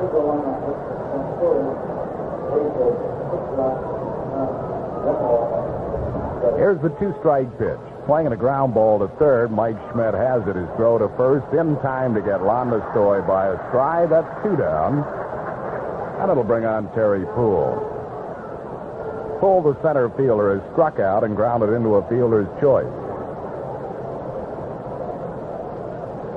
Incidentally, before that game tomorrow, hard-hitting broadcaster Chris Wheeler will be involved in a home run hitting contest, all for muscular dystrophy, along with Ralph Lawler, Tony Hernandez, Don Tollison, Don Cannon, Joey Giardello, swing and a miss by Terry Poole, and Diane Betzendahl. That might beat her. They'll be swinging from second base. Here's a looper into shallow left center field. It's going to fall for a hit. Goes over the head of Luzinski. Backed up by Maddox, but Poole will get 2 out of it. A double for Terry Poole. Hit number 7 for the Astros, and that'll bring on Enos Cabell. How come you're not in that thing? I don't know, because probably it would be such an overlay. I had long ball prowess, but I wanted to kind of keep it a little even. I can hit. Here's Enos Cabell. A pitch to Cabell, swing and a pop foul out of play. Tony and I were speculating that we might flip that Joey Giardello a couple of bucks to take a swing at you. I know Whitey said that. Well, I'd bring that guy from Nebraska that used to beat him up and let him take care of him. Maynard Faust. Ground ball to third. Foul ball. It was off the foot of Cabell. 2 strikes to Enos Cabell. Phillies leading 6-2. We're in the 5th inning.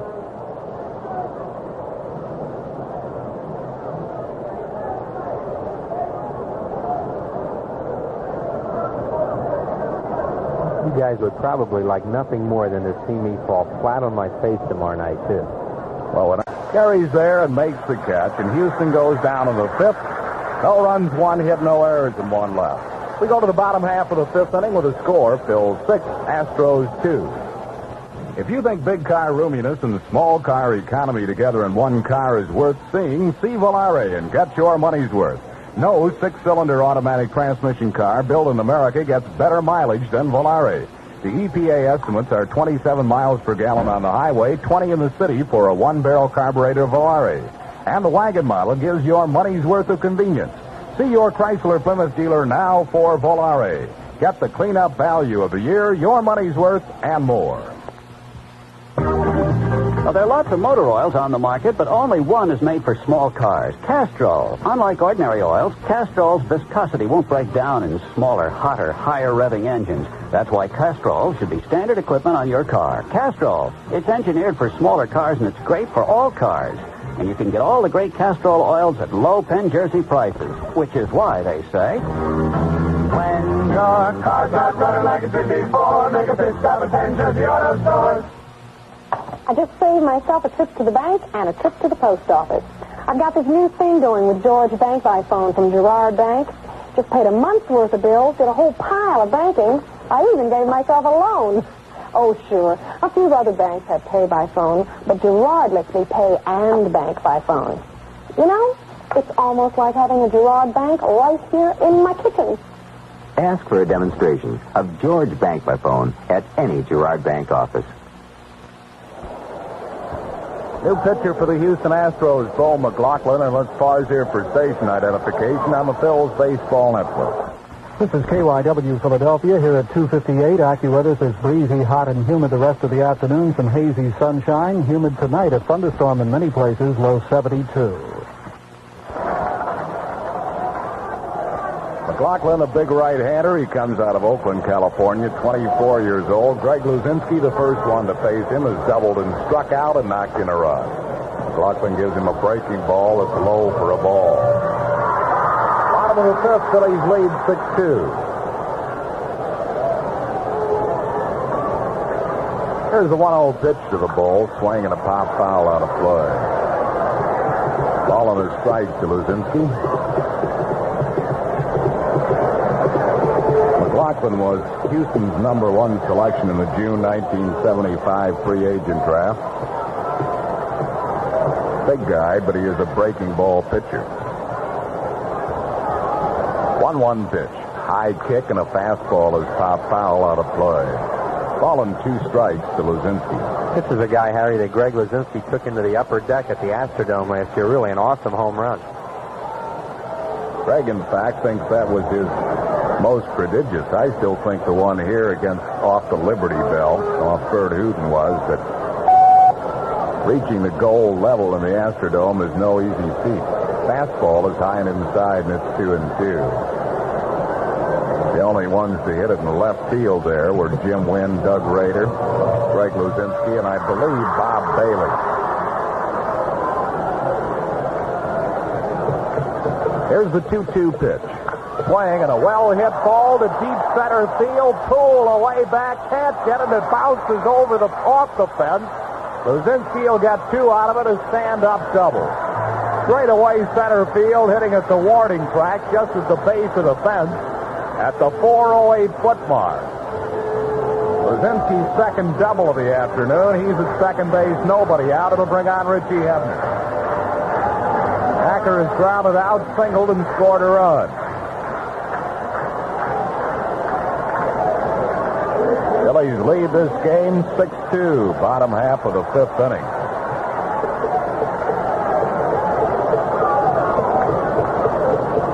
Nice to see the Phils here making Carlton's bid for number 200 a little more comfortable. Lefty has had to pitch some tough ball games in his efforts to win 200. In the major leagues, this is his 7th try at it, and he's been involved in a lot of tight games. Pitched well against Cincinnati, gave up a 3-run home run to Henderson, and bang. There's the pitch to Hebner, and it's high for a ball. So hot here today, too. It's really a tough day to pitch. I don't think you could expect anybody to go 9 innings today, and they probably told Carlson, go as long as you can, as hard as you can. If anybody could do it, he could, because he's so physically powerful. Tough day to complete a game. McLaughlin stretches. Here's the pitch to Hebner, and it's high for a ball. It's 2-0. McLaughlin, since being called up, appearing in his 12th game. No wins, 1 losses. For 1 loss, he has saved 2, and his earned run mark is 2.95. 2-0 here to Rich Hebner.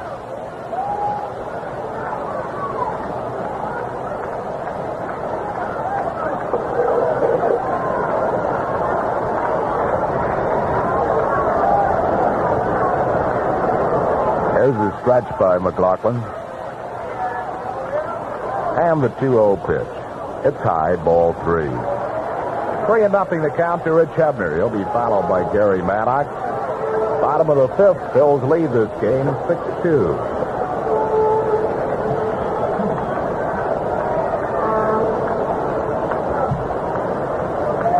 McLaughlin in his first inning in relief of Tom Dixon.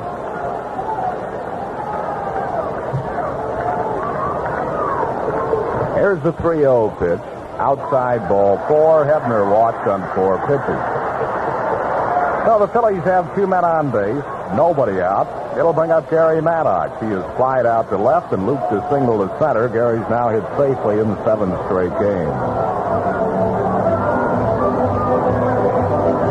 Pitching coach Mel Wright coming out to talk to McLaughlin. Jeff Burrows, Gary Matthews, and all the Atlanta Braves will be here tomorrow, Tuesday, and Wednesday night, starting at 7:30. Jim Lombard goes tomorrow night. He'll be opposed by Buddy J. Solomon. Larry Christensen against Rick Camp on Tuesday, and Wednesday night, Dick Ruthven going against Phil Necro. Following that Wednesday night game, Big Sky Show here at Veterans Stadium, incorporating laser beams, fireworks, and music to the theme of Star Wars. Mel Wright has had his say. He goes back to the dugout. Gary Maddox 1 for 2. Luzinski at second base. At first base, Rich Hebner. Bottom of the 5th, Phillies lead 6-2. Here's the pitch to Maddox. Swing and a fly ball to deep left. Jay Alou going away back. It's out of here. Home run, Gary Maddox. And the Phillies lead this game 9-2.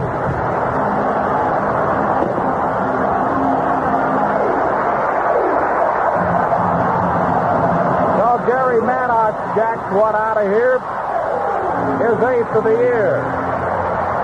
Gary was homered for a case of tasty cake for him, wife Sandra, sons Gary Lee Jr. and Derek, and also one for the St. Edmunds Home for Crippled Children.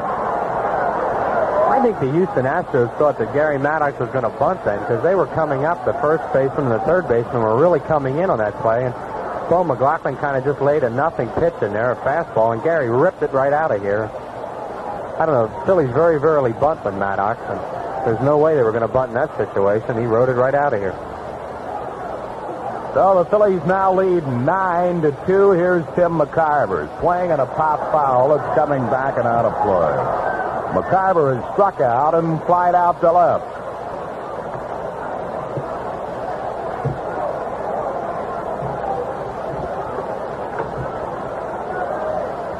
Nine runs and 10 hits for the Phils. 2 runs, 7 hits for Houston. Pitch to McCarver is high, and it's 1-1.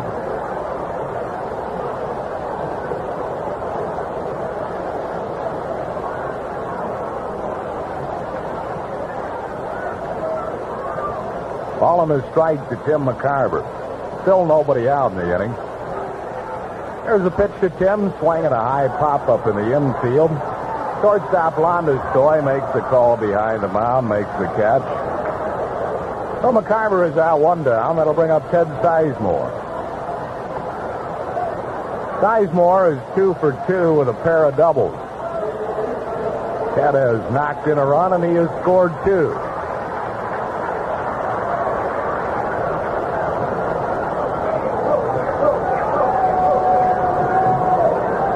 Phillies leading by a score of 9-2.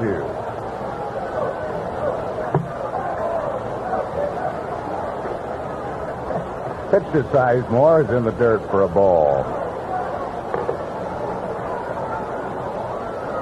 Ball and no strikes to Ted Sizemore. 1 out, 3 runs in.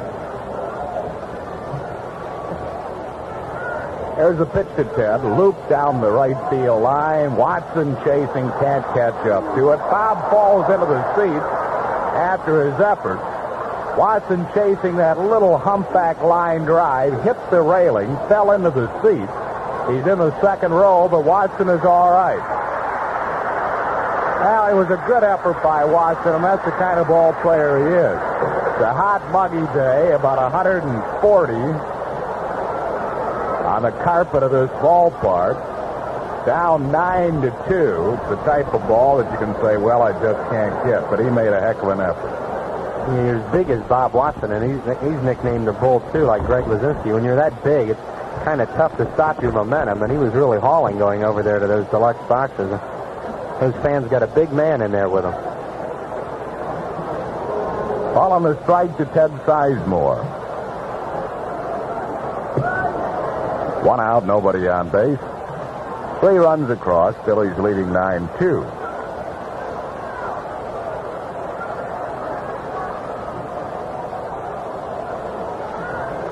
Wind up by McLaughlin.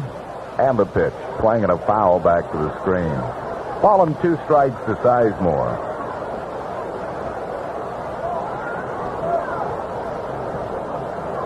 Paul McLaughlin, the second pitcher for the Houston Astros, delivers 1-2. Sizemore tried to check his swing. Ball gets away from Pujols. Watson calling for it at first base, but it was a foul ball. 1 ball and 2 strikes. Size goes back for the pine tar cloth from on-deck man Steve Carlton. Phillies have given lefty 9 here through in the 5th inning. Carlton makes his bid to win number 200 in his great major league career.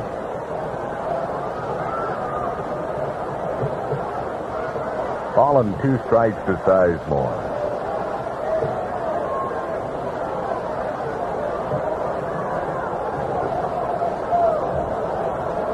Paul McLaughlin winds. Here's the pitch.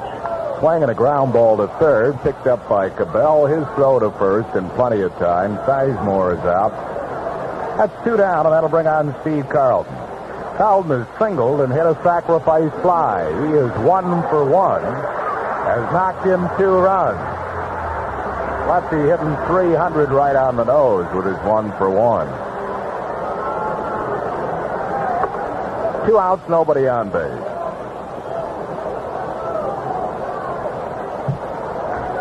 Last word we heard from Montreal is that Pete Rose failed in his first at-bat to keep that hitting streak going. He lined out to Dave Cash. Pitch to Carlton is fouled back, 1 strike. If Rose is to do it, he's got to do it against one of the tough pitchers in the National League, Steve Rogers. Going for 36 consecutive games. The National League record is 37, held by Tommy Holmes. Pete will be at Shea Stadium in New York tomorrow night. Catcher Pujols caught that foul tip, and Nick Colosi, like umpires will do, will go around and brush the plate off and give him a little time to recover from it. 1 strike pitch is low for a ball. It's 1-1. Ball on a strike to Steve Carlton.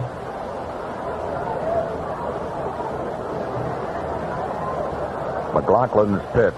Fastball, he checked and it's low and away. It's 2-1. 2 balls and a strike to Steve Carlton. Here's the 2-1 pitch. Swinging a hard ground ball at second. Gloved by Howe. His throw to first in plenty of time. And the Phillies retired in the 5th that scores 3 runs on 2 hits. Big blow, a homer by Gary Maddox. There were no errors and none left.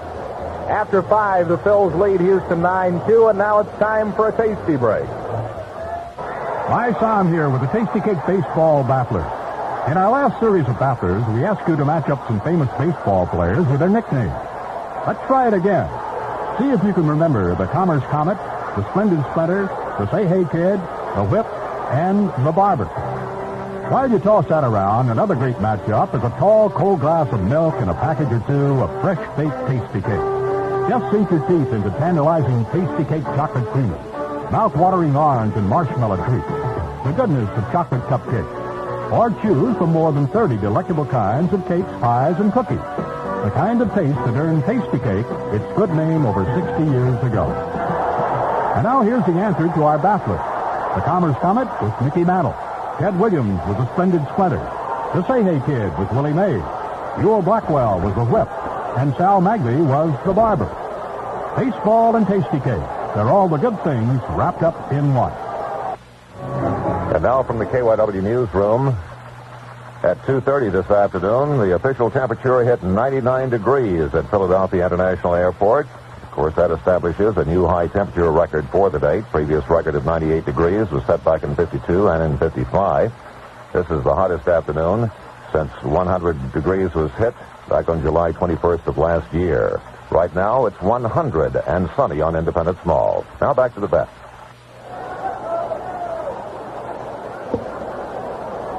Well, we move to the sixth inning. The Phillies lead this game by a score of 9-2. John Kibler, the umpire-in-chief of this crew, is down to the Phillies dugout talking with Bobby Wine about something. So we have a delay before we start the sixth inning. Well, actually, the delay was just to give plate umpire Nick Colosi a little breather and sit down and get some water, and Colosi says he's all right. I mean, the heat on that field is really something. Tough enough for the players, but the umpires are out there the whole ball game and really has to take its toll. Bob Watson will lead off for Houston. He has singled in 2 at-bats and scored one of the Astros' runs.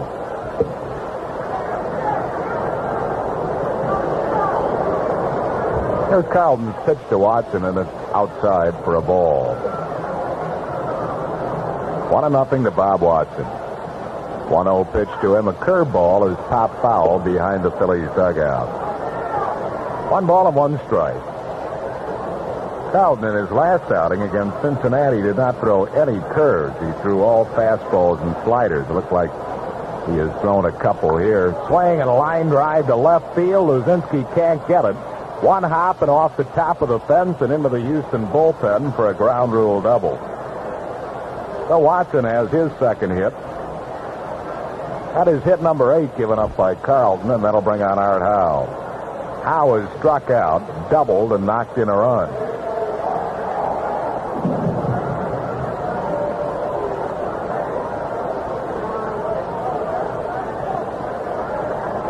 Nobody out. Watson at second base, 6th inning. Phillies lead at 9-2, and the pitch to Howe is fouled back up over the screen. 1 strike to Art Howe. Phillies going for a sweep of this series and going for their 5th win in a row. There's the 1 strike pitch. Another fastball is fouled back up over the screen. And a count, no balls and 2 strikes to Art Howe.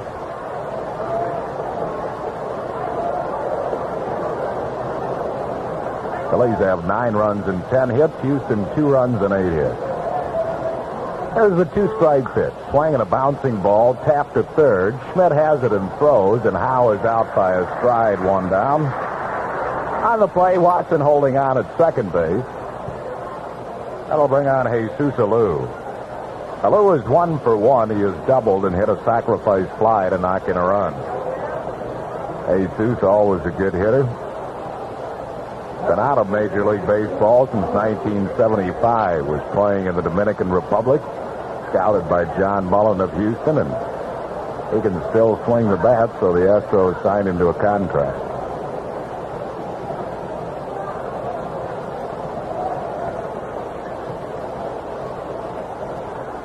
Here's Carlton's pitch to Alou. He swings and fouls 1 straight back. Jesus, a notorious bad ball hitter. once told me that the pitch that gives him the most trouble is the one right over the heart of the plate. 1-strike pitch, swing and a bouncing ball toward second base. Sizemore has it, throws, and Alou is out on a close play. Jesus jammed himself on that pitch and grounds out to Ted Sizemore for out number 2. And on the play, Watson moves up to third. 2 down, that'll bring on Jose Cruz. Cruz is grounded out and picked up an infield single. A lot of base hits in that Alou family. Matty Alou won a couple batting titles. Felipe Alou was a great hitter when he was with the Giants and the Braves. And, of course, Jesus had a good career as a hitter. They really were an offensive family. Here's a pitch to Cruz, and it's outside for a ball. 1-0 to Jose Cruz. 2 outs. Watson at third base. Carlton's pitch to him, swing and a foul back up and just below it. Ball and a strike to Cruz.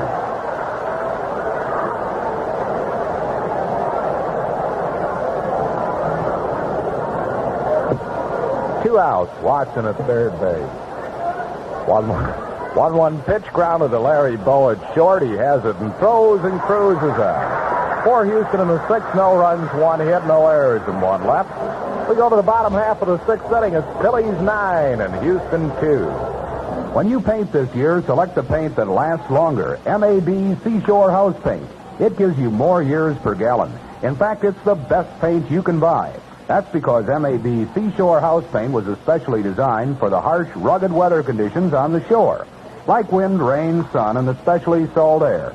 So when it comes to painting your home, inside or out, think of MAB in the more than 300 MAB paint stores, dealers, and Rich Lux Home Centers. Bank Americard and Master Charge accepted. I've got grease on my fingers, oil on my shoes. I'm always under the hood. But I wouldn't change places with anyone else, even if I could. I worked on every car, big and small, every kind of engine too. But there's one thing that applies to them all, whether they're old or new. You can't buy better plug for any kind of car than... Well, we have a couple of changes for the Houston Astros as we move to the bottom half of the 6th inning. Enos Cabell and Art Howe are getting a rest. Manager Bill Verdon putting in Jimmy Sexton at third base and Julio Gonzalez at second. Gonzalez has just been called up by Houston, and they're going to option out Oscar Zamora. So Sexton at third, Julio Gonzalez at second, and Jerry Martin will lead off for the Phils here in the bottom of the 6th. Martin is 1 out of 3, has singled and scored a run. 9-2, Phillies lead, bottom half of the 6th inning. Bo McLaughlin in his second inning in relief of Tom Dixon.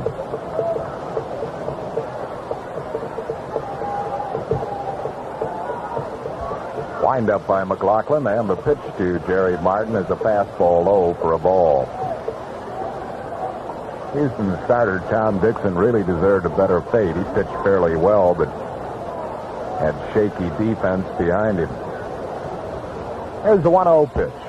Swing and a miss. A ball and a strike to Jerry Martin.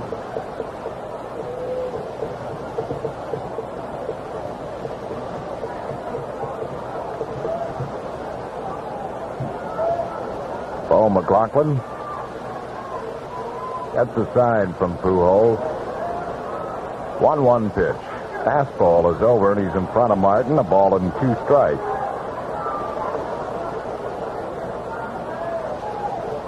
Bottom half of the 6th, 9-2, Phillies lead.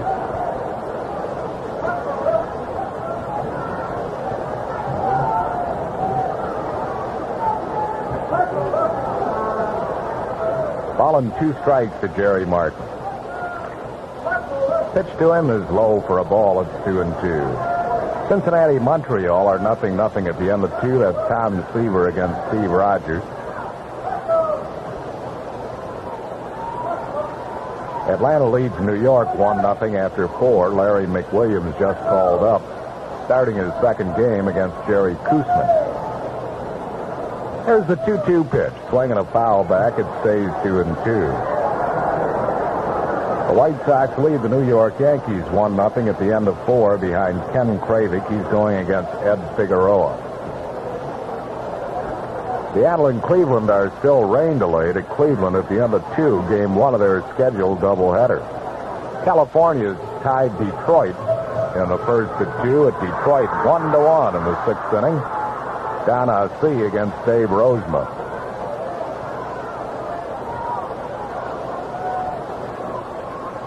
Here's the 2-2 pitch. Inside, a full count. Oakland leading Toronto after 6, 3-2. Mitchell Page has hit an Oakland home run, his 11th. Alan Ashby homering for Toronto. That's Rick Langford against Jerry Garvin. McLaughlin winds. Here's the 3-2 pitch to Jerry Martin. Swing and a miss. He struck him out. Martin goes down swinging. That's 1 down in the 6th, and that'll bring on Larry Boa. Boa's 1 out of 3. He has singled and knocked in a run in 3 at-bats, and was robbed of another hit on a fine play by Art Howe.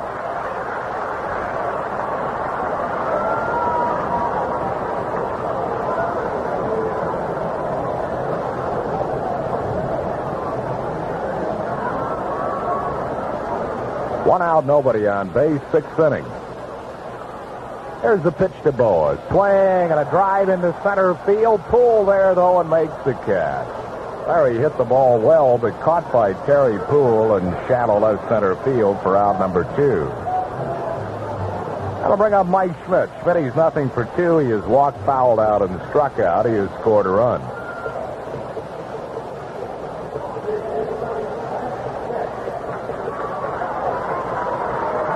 Two outs, no base runners, bottom of the 6th.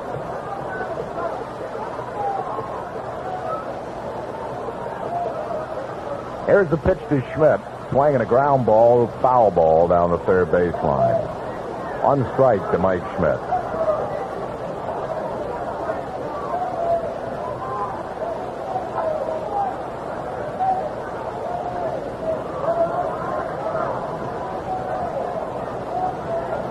Thank you, Eddie. Houston publicity man Eddie Wade bringing him stats on Julio Gonzalez. Pitches high for a ball. Eddie was with the Phillies last year, doing a good job in the Houston publicity department. Learned a lot from Larry Schenk and nothing from me. That is true. Pitch to Schmidt is high for a ball. It's 2-1. Picked up some pointers from Denny Lehman as well as Larry Schenk and Adele Mizia. He did help him with a few things. Off-field activity. The 2-1 pitch. Swinging a foul ball. It's out of play. It's 2-2 to Mike Schmidt. 2 outs, nobody on base. Bottom half of the 6th inning.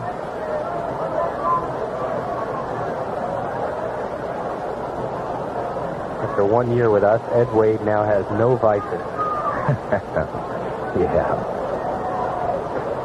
We're in the bottom of the 6th. Phillies lead this game 9-2. Here's the 2-2 pitch. Check that's inside for a ball. A full count to Schmidt.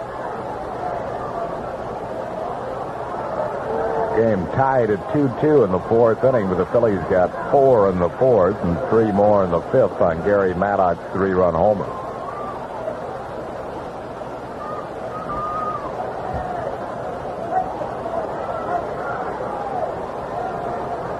Wind up by Bo McLaughlin.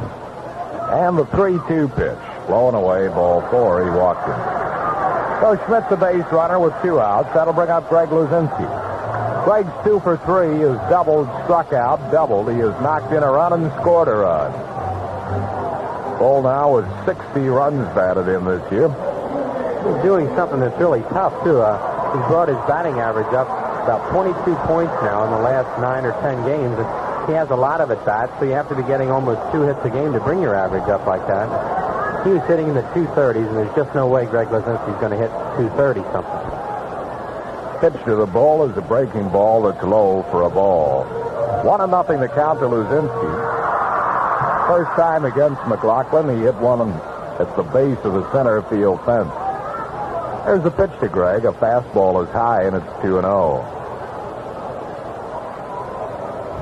Mike Schmidt, first base, 2 outs. Bottom half of the 6th inning.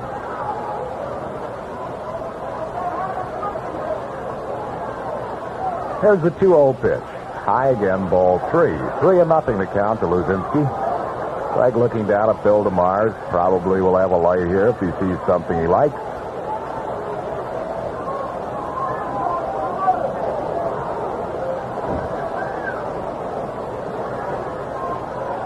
Here's the 3-0 pitch. It's wide, ball 4. Walked him on 4 pitches. So the Phillies have 2 men on base on back-to-back walks. 2 outs. That'll bring on Richie Hebner. Hebner is 1 for 2. He has grounded out, singled, and walked. He has scored a pair of runs. Phil's well up in this game by a score of 9-2, bottom half of the 6th inning.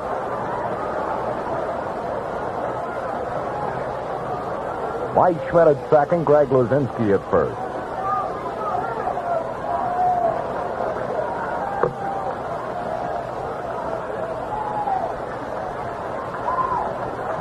Here's a stretch by McLaughlin. And the pitch to Hebner. Swing and a drive to deep right field. Way back goes Cruz. Can't get it. It's out of here. A home run. Richie Hebner just over the right field fence. Schmidt and Luzinski score in front of him, and the Phillies lead it 12-2. Acker has homered for a case of tasty cake for him, and one also for the St. Edmund Comb for Crippled Children. Number 11 for Rich Hebner, and he now has 42 runs batted in. Just clearing that right field fence and onto the screen, and it's 12-2 Phil. Well, it's nice to see the Phillies start beating on some teams again. It's been a long time since the Phillies put together some offensive performance, and Cincinnati Reds came in here the other night and kind of woke the Phillies up like usually happens. They swing the bat against Cincinnati, and it carried over into this Houston series. Steve Carlton will finally get that 200th win today. Here's Gary Maddox. He has flied out, singled, and homered. Hit safely in the last 7 games, and during that span, batting it close to a 600 clip. He and Larry Boa have really been hot. Pitch to him is low for a ball. 12-2 Phil, bottom half of the 6th inning. Pitch to Maddox, fouled out of play, and we'll pause for station identification on the Phil's Baseball Network. This is News Radio in the Delaware Valley, KYW 1060 Philadelphia. Sunny and 99 degrees on Independence Mall. That pitch to Gary is a high fly ball to left center field. Terry Poole and Alou are both there. Poole makes the catch. So the Phillies go down in the 6th, but score 3 runs on only 1 hit. A 3-run homer by Hebner, no errors and none left. And after 6, the Phillies lead Houston 12-2. I'm Tom Hinkle, and I'm a TV reporter. Staying on top of the action makes it tough to stay on a regular schedule. So I need a bank that's ready when I am, and that's Gerard. With George, I can do my everyday banking whenever and wherever I want. George gets around as much as I do. So while I'm keeping up with the news, Gerard keeps me up with my banking. From Doylestown all the way to Society Hill. Now that's coverage. Night and day, George lets Tom be the banker at Gerard Bank. We're there when you need us.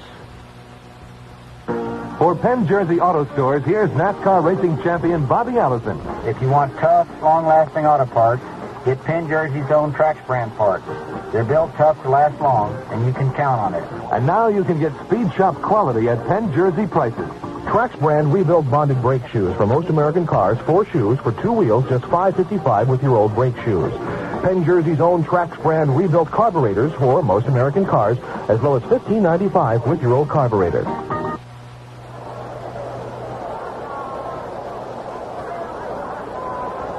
We have a couple of changes for the Phils as we move to the 7th inning. Bud Harrelson coming into play, shortstop. And Orlando Gonzalez will come into play right field. Gonzalez will bat at the number 2 spot, vacated by Larry Boa, who leaves the game 1 for 4.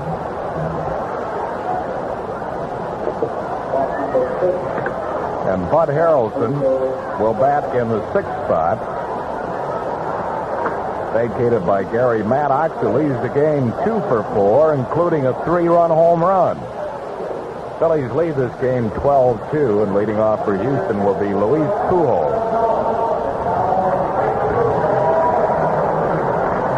Now manager Danny Ozark getting Larry Bowen, Gary Maddox out of the heat and out of this ball game to get ready for the Atlanta Braves series. And both Maddox and Boa have been red hot at the plate. 3 games with the Braves coming up tomorrow, Tuesday, and Wednesday night. 7:35 start for all of the games. Plenty of tickets remain. And following that game on Wednesday night, a big sky show. They say it's a spectacular show involving laser beams and fireworks. Music to the theme of Star Wars. That'll be on Wednesday night. There's Pujols. He has struck out and fly to deep center. Carlton's pitch to him is a fastball high for a ball. Steve Carlton well on his way to Major League career win number 200. The pitch to Pujols is over for a strike call, 1-1. Wilbur Howard has moved into the on-deck circle. The bat from McLaughlin. Here's a ground ball foul down the third base side. It's 1-2. Left-hander Floyd Bannister is up in the Houston bullpen.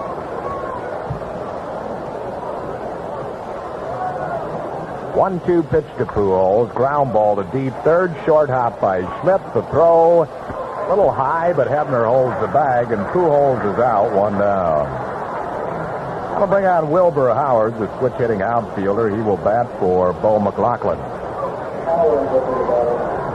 Wilbur Howard hitting at 229. He will bat right against Steve Carlton with 1 down. Phillies lead this one 12-2. Going for their 5th win in a row. Win here would even the season series with the Houston Astros, 6 games apiece. So the Phillies in this series have taken out their Astrodome frustrations on Houston.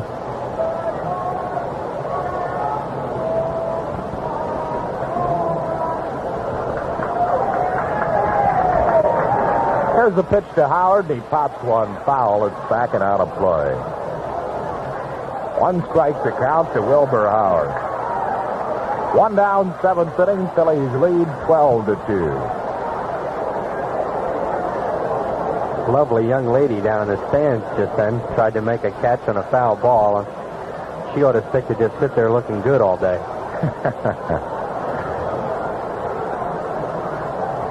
Here's the 1-strike pitch, a breaking ball, and a swing and a miss. He chased the low breaking ball.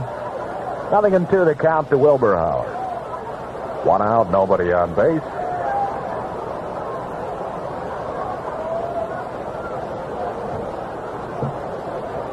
Here's the 2-strike pitch, a fastball. Strike 3 called. He struck him out. 4th strikeout for Carlton. That's 2 down here in the 7th. And it'll bring in Rafael Landeskog. He's 2 out of 3. Has twice singled, and he is grounded out.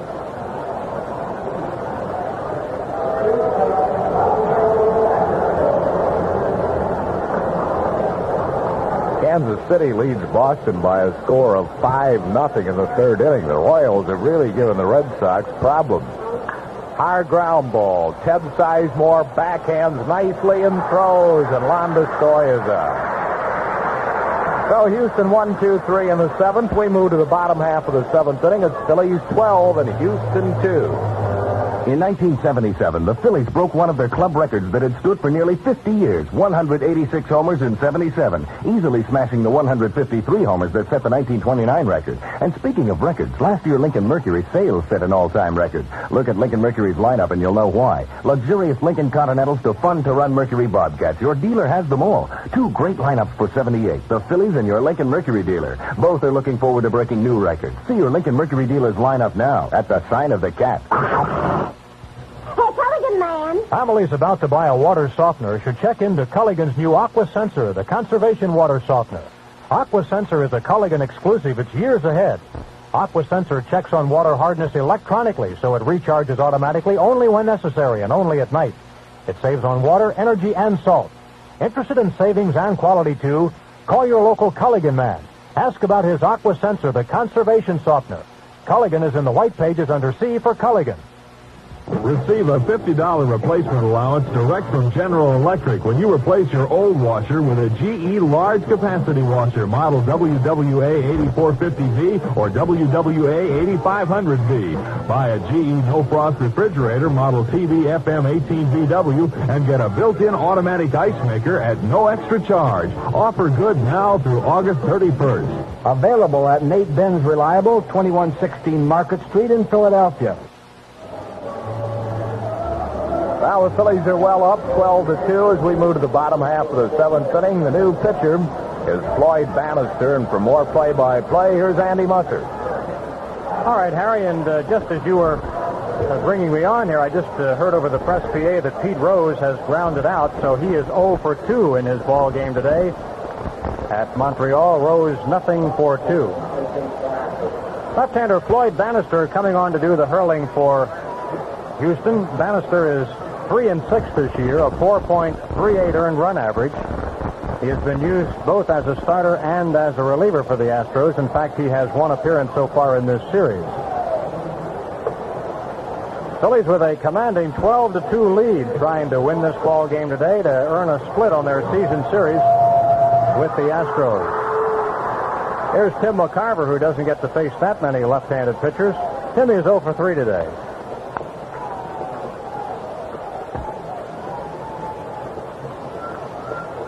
Here's the windup by Bannister, and the pitch to McCarver. Fastball is in for a strike. Bannister was the first choice in the whole draft back in 1976. Out of Arizona State, he had been named the College Baseball Player of the Year that season. Breaking ball, McCarver gets a piece, fouls it back. Floyd is 23 years of age, and this is his second full season in the big leagues. Bannister can throw hard. The 1-1 to McCarver, laced into center field, a base hit.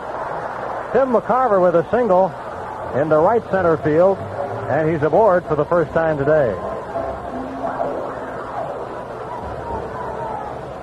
Hit number 12 in the ball game for the Phillies. They had 8 off starter Dixon, 3 off McLaughlin.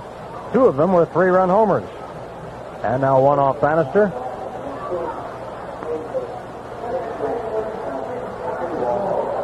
Phillies don't have anybody warming up, Andy, so I guess Danny Ozark's going to stay with Steve Carlson and let him finish this game. He will be able to get 4 days rest before his next start against Cincinnati on Friday night. And that's certainly enough rest for him. I thought he might not let him go 9 today. Sizemore takes a fastball on the inside corner, strike 1. Size 2 out of 3, both doubles, scored both times, has driven in a run.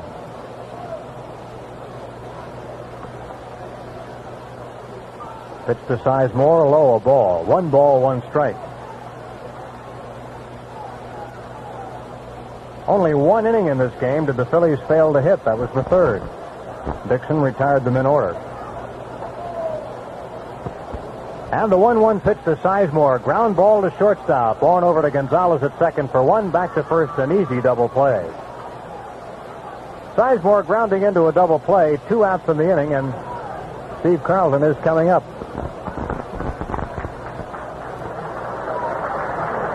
Carlton getting a good hand, and he's had a good day at the plate. 1 for 2 officially. Has 2 RBIs, 1 on a single, 1 on a sacrifice fly. It's really encouraging to see him pitch well, too. He pitched a super game against Cincinnati the other night and got hurt with a home run ball, and pitching well again today. And Phillies really need him to win the division. Left-hander to left-hander, fastball high and outside, ball 1.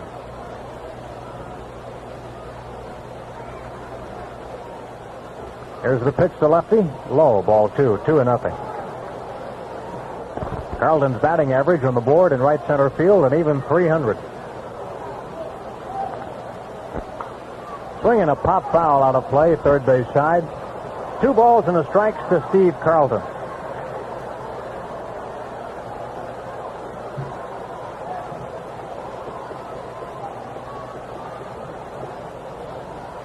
There's the windup by Bannister, and the next pitch to Carlton is in for a called strike, 2-2. The Astros on with their 3rd pitcher. Last night, J.R. Richard, despite heat that's almost as searing as this afternoon, worked 9 innings. Breaking ball hit hard to Gonzalez at second. He short-hopped it, throws to first in time for the out. A very nice pickup by Julio Gonzalez at second. Phillies in the seventh. No runs, one hit, nobody left at the end of 7. Phils lead 12-2, and now time for a tasty break. There's only one fever just about everyone in Philadelphia wants to catch, and that's Phillies fever. Just like there's only one packaged cake Philadelphians want, too. That's Tasty Cake. Like the fresh-baked taste of chocolate creamies. A mouth-watering treat if there ever was one. Family packs of Tasty Cake chocolate creamies. They're all the good things wrapped up in one. Tasty Cake is a world of fun. All the good things wrapped up in one. Want a new car big enough for convenience, yet small enough to be practical? Want your money's worth of value when you buy it? See Volare Wagon, the best-selling wagon in America over the past 2 years. Now with a cleanup time value that's the best of the year. Another Volare best. It's roominess. You get more passenger room with Volare than any of the downsized GM intermediate wagons based on the total of 8 key interior dimensions. So see your Chrysler Plymouth dealer during cleanup time. You'll get your money's worth and more. The New York Mets will be here in Philadelphia when the Phillies return from their brief road trip to Cincinnati.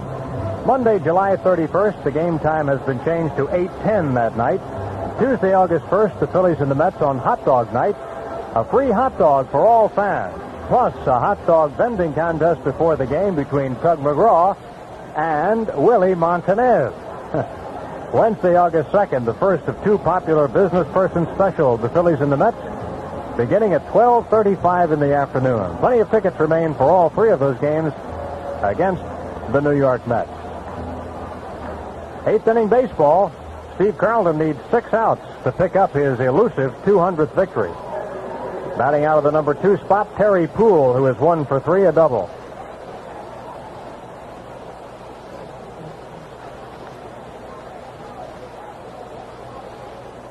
Here's the windup by Carlton in the first pitch, high ball 1.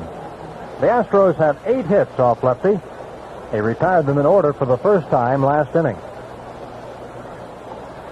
Slider is over for a strike. 1 ball and 1 strike.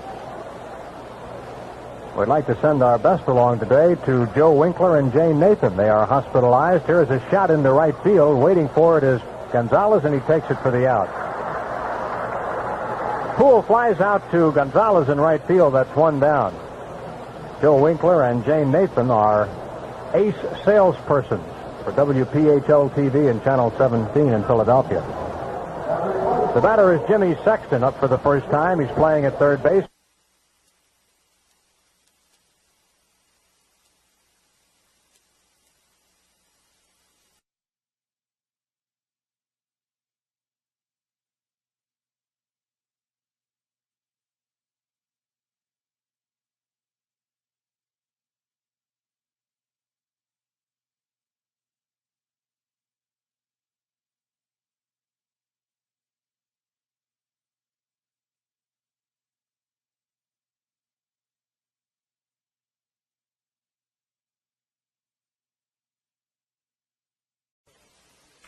Persons for WPHL-TV and Channel 17 in Philadelphia. The batter is Jimmy Sexton, up for the first time. He's playing at third base, batting at 165. Right-handed batter, takes high ball 1. Phillies ahead by 10 runs. Swing and a miss by Sexton. 1 ball, 1 strike. He has been on the Astros all year long, played shortstop regularly for about 2 weeks. Fouls it back. But the Astros have not been able to find anybody who has hit consistently as a shortstop. Here's a ground ball toward third base. Schmidt gets the hop, throw across in time for the out. Sexton grounds out to Schmidt, and that's 2 down in the 8th inning. That'll bring to the plate Bob Watson, 2 out of 3, single and a double, scored one of the Astros' runs. Phillies had a 2-0 lead in this game, saw the Astros come back to tie it on a 2-run fourth, and then the Phillies started busting it open, scoring 4 in the 4th, 3 in the 5th, and 3 in the 6th. Delivery to Watson, swing and a miss, strike 1. Carlton has not walked a single batter today. Here's a fly ball into left center field. Greg Luzinski is coming on. It'll be Bull's play. He takes it for the out. And Carlton has his second straight 1-2-3 inning at the end of 7.5. Phillies a dozen, Houston 2. Here's great news for all Phillies fans. MAB Paints and your local Lincoln Mercury dealers have teamed up to bring you the exciting Phillies All-Star of the Week contest.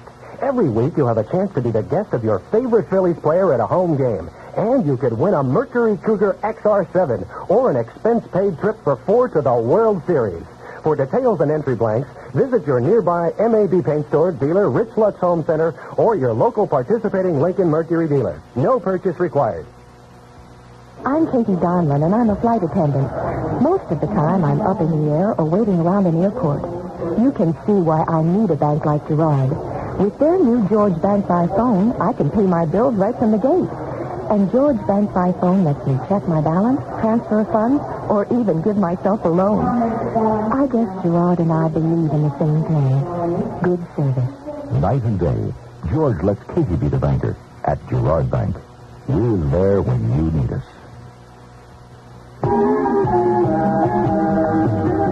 Coca-Cola Life's got the taste and the feeling you like. Coca-Cola, come on in, pour yourself a Coke Ice Cold. Like I told ya, walking, talking, dancing till dawn, turning it off and turning it on. Coca-Cola Life, Coca-Cola Life. Tomorrow night, game time 7:35 when the Phillies take on the Atlanta Braves. Buddy J. Solomon to pitch against Jim Lundborg. The Tuesday night matchups will find Rick Camp facing Larry Christensen. And then Wednesday, Phil Niekro and Dick Ruthven, and a Sky Show to follow the ball game. Phillies batting in the 8th inning. The Astros have made a defensive change with Dave Bergman coming into play at first base, replacing Bob Watson. Jerry Martin 1 for 4 today. Jerry got a single and stole a base, scored a run in the 4th inning. With the injuries to Bake McBride and now to Jose Cardinal, Martin is going to get a lot of playing time. Here's the pitch on the way to Martin. Low, ball 1. 30,554 here at Veterans Stadium, watching this game on a steamy afternoon.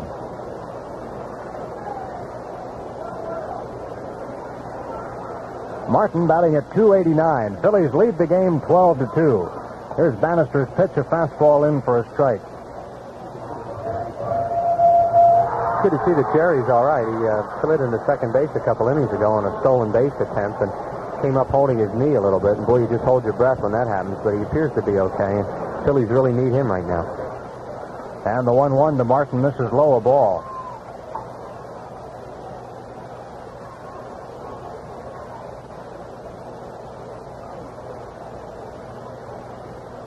Lloyd Bannister, third of the Astro pitchers to be used today, and here's his next delivery. Swinging a drive to left field, way back for Martin, way back, it is gone!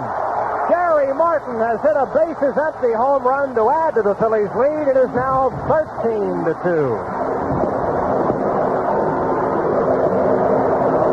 Home run number 5 for Jerry Martin, who wins a case of pastry cake and 1 for St. Edmund's Home for Crippled Children.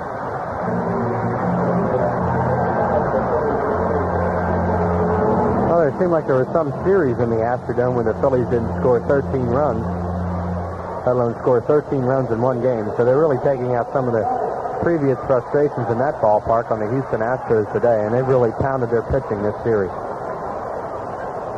Here at the plate is Orlando Gonzalez, and the pitch to him is low, ball 1. Gonzalez, playing in only his 3rd game for the Phillies, a left-handed batter, walked in his only previous appearance at the plate. Here's a strike right at the knee. 1 ball and 1 strike to the newest Philly, Orlando Gonzalez, who is 26 years of age, from Havana, lives in Miami. Curveball grounded toward first. Bergman has it. Will need Bannister. He covers the bag in time for the out. Gonzalez grounds out. Bergman to Bannister. That's 1 down. That brings up Mike Schmidt. Phillies lead the game 13-2. They've had 3 home runs, 3-run shots by Maddox and Hebner, and now the base is empty blast by Martin, giving him his 19th run batted in. Here's Schmitty, 0 for 2 with a pair of walks, has scored 2 times. Mike trying to keep his hitting streak alive. He has had hits in all 5 games since returning to the lineup. Low and inside, ball 1.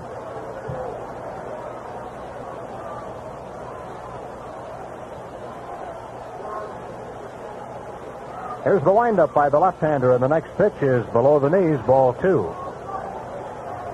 The Phillies in attendance now have gone over the 1.5 million mark with the paid crowd of over 30,000 today.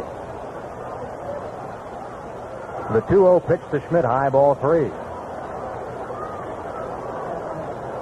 Starter Tom Dixon did not give up any of the home runs, although the Phils did reach him for 8 hits and 6 runs. McLaughlin yielded the 2 3-run shots, and now the Martin home run off Bannister. Swinging a foul ball as Schmidt gets a green light on 3-0. 3 balls and a strike to Mike Schmidt.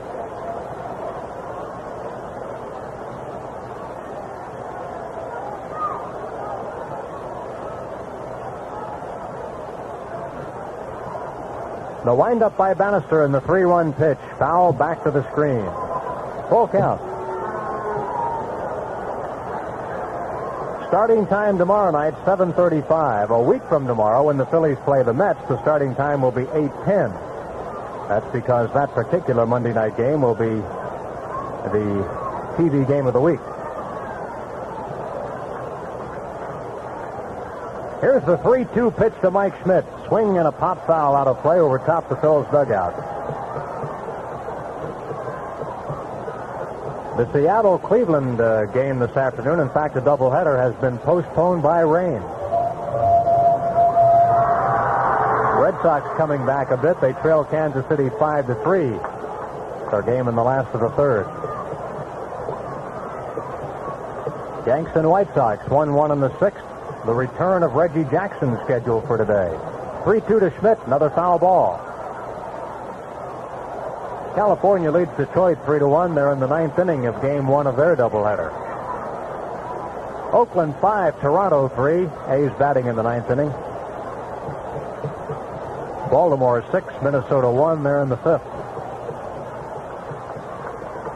Here's the windup by Bannister, the 3-2 to Schmidt. Fouled it back. Mike hanging in there. Well, we understand we're supposed to get scattered thunder showers tonight, and that a mass of cooler air is headed for Philadelphia. We should have a great night here at the ball game tomorrow night. So we'll look for you at 7:35 when the Phillies meet the Atlanta Braves. Again, the 3-2 to Schmidt. Swing and a miss. He struck him out on a high fastball. Schmidt goes down swinging. Second out of the inning. First strikeout for Bannister. 2 out, bases empty, the ball. Greg Luzinski, he's 2 for 3 with a walk. Both of his hits are doubles. He has knocked in a run.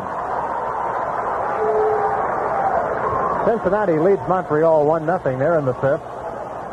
Atlanta leading New York 2-0 top of the 7th.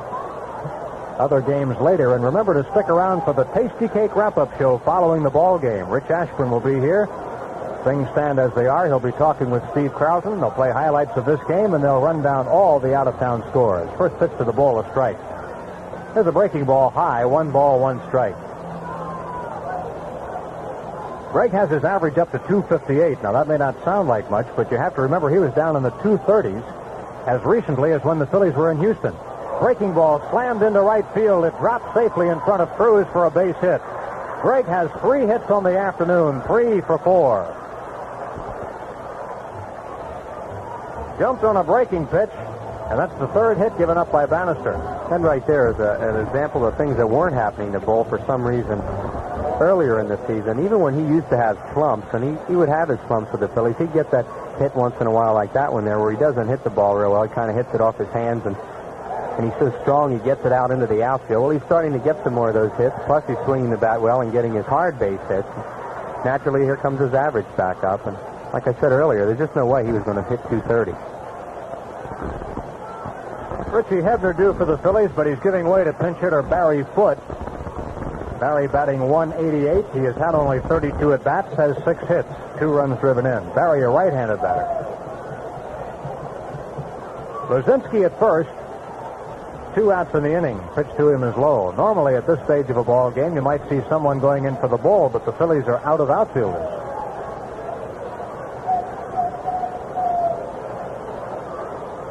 The 1-0 pitch to Foote. Strike right at the belt. 1 ball, 1 strike. Bake McBride and Jose Cardinal, neither able to play right now.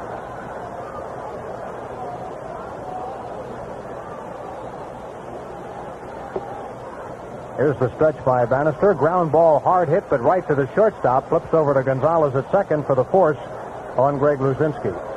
Phillies in the 8th inning. A run on Jerry Martin's home run. 2 hits, 1 man left. At the end of 8, Phillies lead it 13-2. When a car gives you all you expect and more, you know you're getting your money's worth. When you buy a Plymouth Arrow, that's just what you get.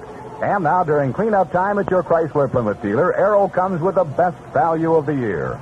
All 4 models, all handy hatchbacks, with fold-down rear seat for more storage, reclining buckets for more comfort, and the MCA jet system for more efficiency. Plymouth Arrow, only at your Chrysler Plymouth dealer, where you get your money's worth and more.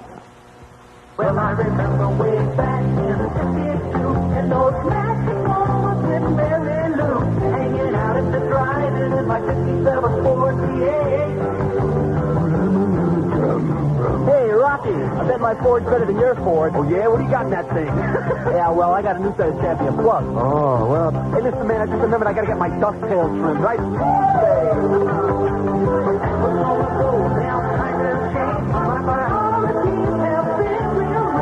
Hey, Rocky, I bet my Pinto gets better mileage than your Pinto. Yeah?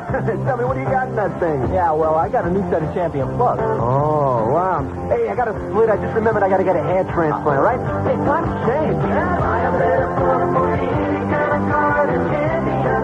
You can buy a better plug no matter where you are than Champion. Champion #1 in the world. #1 in your car. Let's pause here for station identification. This is the Phillies Baseball Network. Here at 3:59 in the afternoon, this is News Radio in the Delaware Valley, KYW 1060 Philadelphia. It's sunny and once again 101 degrees on Independence Mall. Well, we've got a record temperature here for Philadelphia on this date, 101 degrees officially in downtown Philadelphia right now. And no wonder that Steve Carlton is giving way here to Raleigh Eastwick as we go to the 9th inning. Barry Foote will be the catcher. McCarver will move to first base. And Davy Johnson will move in and play at third base. So Carlton goes 8 innings, gives up 2 hits and 8 runs. And to Steve's great credit, he did not walk a single batter today. Made 1 wild pitch, had 4 strikeouts. So it's Raleigh Eastwick to come on and try to preserve this victory. He cannot earn a save with the Phillies' wide margin of 13-2. And the Phillies have just announced on the press PA that Pete Rose did get a hit in Montreal. I believe it was his 3rd at bat. So Rose has batted safely now in 36 straight games. And he will try to tie the record of Tommy Holmes tomorrow night in New York, which is just about perfect because Tommy Holmes works for the New York Mets. Here's Julio Gonzalez to lead it off for Houston. Julio, right-handed batter, just recalled to the major leagues today. First pitch to him is high, ball 1. Eastwick, a right-hander, appearing in his 10th ball game for the Phillies. He has a 2-1 record. Foul ball back by Gonzalez. Eastwick with a 5.40 earned run average. In the American League, in 5 games with the Yankees, he was also 2-1. Here's Gonzalez hitting another foul ball. Julio, 24 years of age, from Puerto Rico. Astros got him from the Chicago Cubs for Greg Gross. Here's Eastwick's next pitch to him, low and outside. 2 balls and 2 strikes. And the message just going up now that Pete Rose has just singled in Montreal 36 straight. And Philly fans are saluting Mr. Hustle. The 2-2 to Gonzalez is fouled over top the Houston dugout. Big offensive show by the Phillies today. 13 runs, 14 hits. And good pitching. The Astros with 2 runs and 8 hits. Pitch to Gonzalez goes for a high pitch and pops it foul back to the stands. Rose had to earn his hit today. Facing a tough pitcher, and that's Steve Rogers from Montreal. Now he goes into New York, and he usually just tears up Shea Stadium. So you almost have to think he'll continue that streak, and then he'll come in against the Phillies next weekend. Here's the 2-2 pitch, fouled away. That's right, one game at Shea this year, he had 3 line drive home runs in one ball game. The first time in his career he has ever done that. It's been quite a year for Rose. He got his 3,000th hit earlier. And the 2-2 to Gonzalez is inside full count. Well, he's going to the media capital of the world tonight to face all the New York press tomorrow, so it will be a well-covered hitting streak starting tomorrow night. And the full count pitch, foul back. I don't envy him that, because he himself admitted that under the media press surrounding his attempt to get 3,000 hits, he really gave out all kinds of interviews and eventually went into a slump right after he got number 3,000. Here's the 3-2 to Gonzalez. Fly ball center field. Jerry Martin going back a few steps. Jerry waits and takes it for the out. Gonzalez flies out to center. That's one down in the 9th inning. And the batter will be Jay Alou. The thing about Pete Rose is that he's such an accommodating person. He loves baseball so much, and he realizes how good the game's been to him, and he wants to give something back. And very, very few people will ever come up to Pete Rose, and he'll turn them down. So there'll be a lot of pressure on him when he gets to New York, and all the writers and television people and radio people are around him, but he'll handle it. Here's Jay Alou. Jay is 1 for 2 today, a double, knocked in a run on the sacrifice fly. Bouncing ball to second base, fielded by Sizemore. Throw to McCarver in time for the out. Alou grounds out, and the Astros are down to their final out as they trail this ball game 13-2. And Jose Cruz will be the batter. He's 1 for 3, an infield single. Steve Carlton's elusive 200th victory is just 1 out away. As Raleigh Eastwick tries to preserve the victory, he will not get a save because the Phillies had a wide margin. Cruz batting at .277, left-handed hitter. High and outside, ball 1.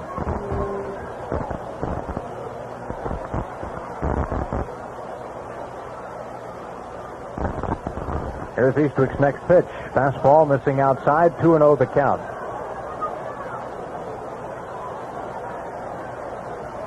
Phillies have had 14 hits, 2 consecutive games. Outside a ball.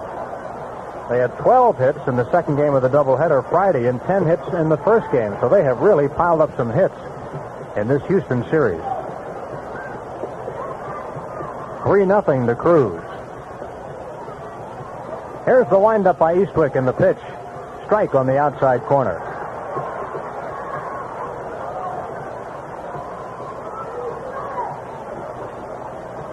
Right-hander has his sign from foot. Here's the pitch. Breaking ball misses, and Cruz is on base. That is the first Astro batter to walk today. Carlton did not issue any. Luis Pujols will be the batter. Just talking about this heat, boy, the umpires, it's a tough time for them. They got to stay out there the whole game, and Phillies ground crew came out and brought them all a towel, and they all have a cool towel wrapped around their necks right now. Sure, they can't wait to get this over with, especially Nick Colosi, the home plate umpire. Here's Pujols, right-handed batter, swing and a miss, strike 1. He's 0 for 3 this afternoon. Carlton struck him out in the 3rd. Phillies will have to wait till later to see if they pick up any ground. Chicago playing at San Diego today. And here's one that's high a ball, and the Pittsburgh Pirates, who are only a game now behind Chicago. Pirates are playing at San Francisco. Candelaria is scheduled to pitch against Barr in that one. High a ball. 2 balls and a strike to Pujols.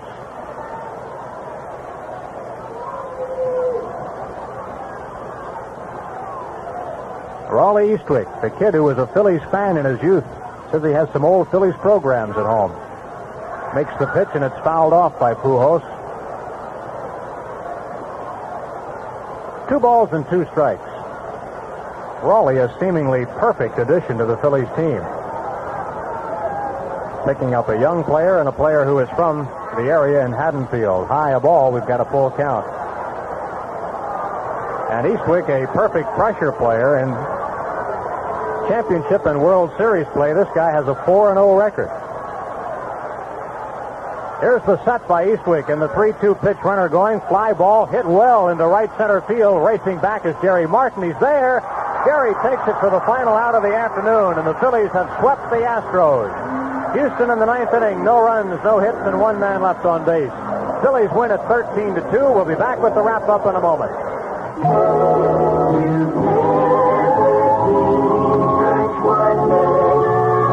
Warren 16 Card and Gift Shops have gifts galore for every member of the family.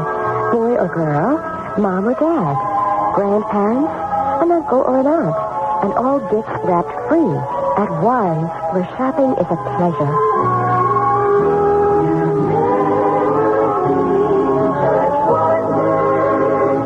Warren's has a complete line of Hallmark cards, Hummel figurines, Monet costume jewelry, a wide assortment of copper, brass, and fine wood products. We have a trinket or a treasure for anyone at the wonderful world of Warren.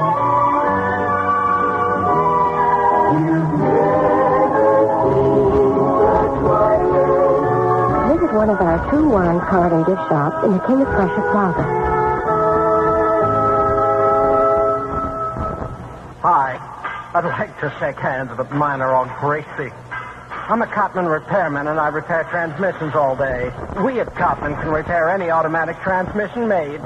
And we sell high-quality remanufactured transmissions at about half the price of a new one. And that's a good deal. I know. I'm a Cotman man. Cotman Transmissions is offering you a good deal. They'll road test your car. They'll remove the pan, clean the sump and screen, adjust the bands and linkage, install a new pan gasket, and add new fluid. And that's a pretty good deal, because it only costs $11.45. That's $11.45. Not a lot for a little peace of mind. Cotman fixes transmissions because they know how. For the leaders in preventive maintenance, check your local yellow pages for the Cotman man near you. This was a typical Veterans Stadium weekend for the Phillies as they had the lumber out again this weekend, finishing with 14 hits each of the last 2 days. And on this particularly hot afternoon where the temperature reached 101 degrees here in Philadelphia, they swamped the Astros 13-2. However, the season series finds the two teams splitting 12 games. That's how badly the Phillies played down in Houston. They won only once there. I guess the Astros would say the same thing about the way they played here in Philadelphia, as they went 1-5 at Veterans Stadium. Steve Carlton is a 200-game winner, and Rich Ashburn has invited him to appear on the Tasty Cake wrap-up show. Steve is going to win a case of Tasty Cake for himself and one for St. Edmund's Home for Crippled Children. Here's Chris with a wrap-up comment. It was an easy win for the Phillies. They got the bats going in the Cincinnati series, and it kept up through the Houston series. And Steve Carlton finally picked up that elusive 200 win, and you have to think the Navy's just going to go on from here and start winning games. He pitched very, very well now his last 2 times out, and the Phillies need his consistent pitching to really win the division. And sure, everybody in the clubhouse feels very, very good about this weekend with the offense coming alive and the good pitching by Ruthven and Christensen and Steve Carlson. So Phillies will try and keep it up against the Atlanta Braves opening here tomorrow night. For the Phillies, 13 runs, 14 hits, no errors, and 4 men left. The Astros, 2 runs, 8 hits, 1 error, and 6 men left on base. Carlton, 8 innings to win it. His seasonal record is 9-9. Eastwick pitched the 9th, does not earn a save. The Phillies leading at 13-2 when he came in. The losing pitcher, Houston starter Tom Dixon, who went 4 innings. He is now 5-7. He was followed by Bo McLaughlin, who gave up a pair of 3-run homers, one to Gary Maddox and one to Richie Hebner. The Phils also had a home run by Jerry Martin that was hit off the last Houston pitcher, Floyd Bannister. So Carlton the winner, 9-9. Dixon the loser, 5-7. The time of game, 2 hours and 27 minutes. Dave Toy has been our engineer for today's game. Our executive producer is Steve Silverman. Phillies baseball, a presentation of the Philadelphia Phillies. And so for Rich Ashburn, Harry Callis, and Chris Wheeler, Andy Musser saying so long from the vet, where the Phillies beat the Astros 13-2. This is the Phillies Baseball Network.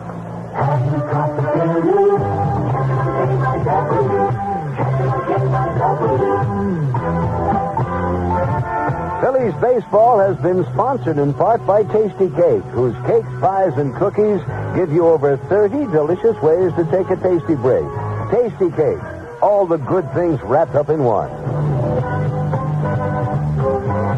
And And by your Coca-Cola bottler, who reminds you that Coke adds life to baseball and all your favorite sports. Enjoy it often. By Girard Bank, where George lets you be the banker night and day, every day. And by the people with the all-star lineup this season, your local Lincoln Mercury dealers. By Anheuser-Busch, brewers of Budweiser, the king of beers. There's no better way to relax than with the easy taste of Budweiser.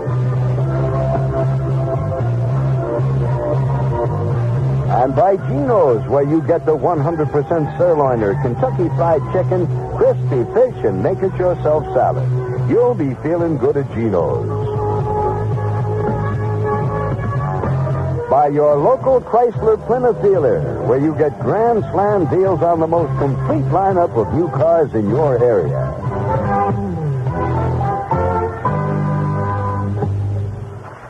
This is News Radio in the Delaware Valley, KYW 1060 Philadelphia. The top story of the hour, Delaware Valley has been trying to bear the burden of a fifth consecutive day of temperatures at least in the 90s.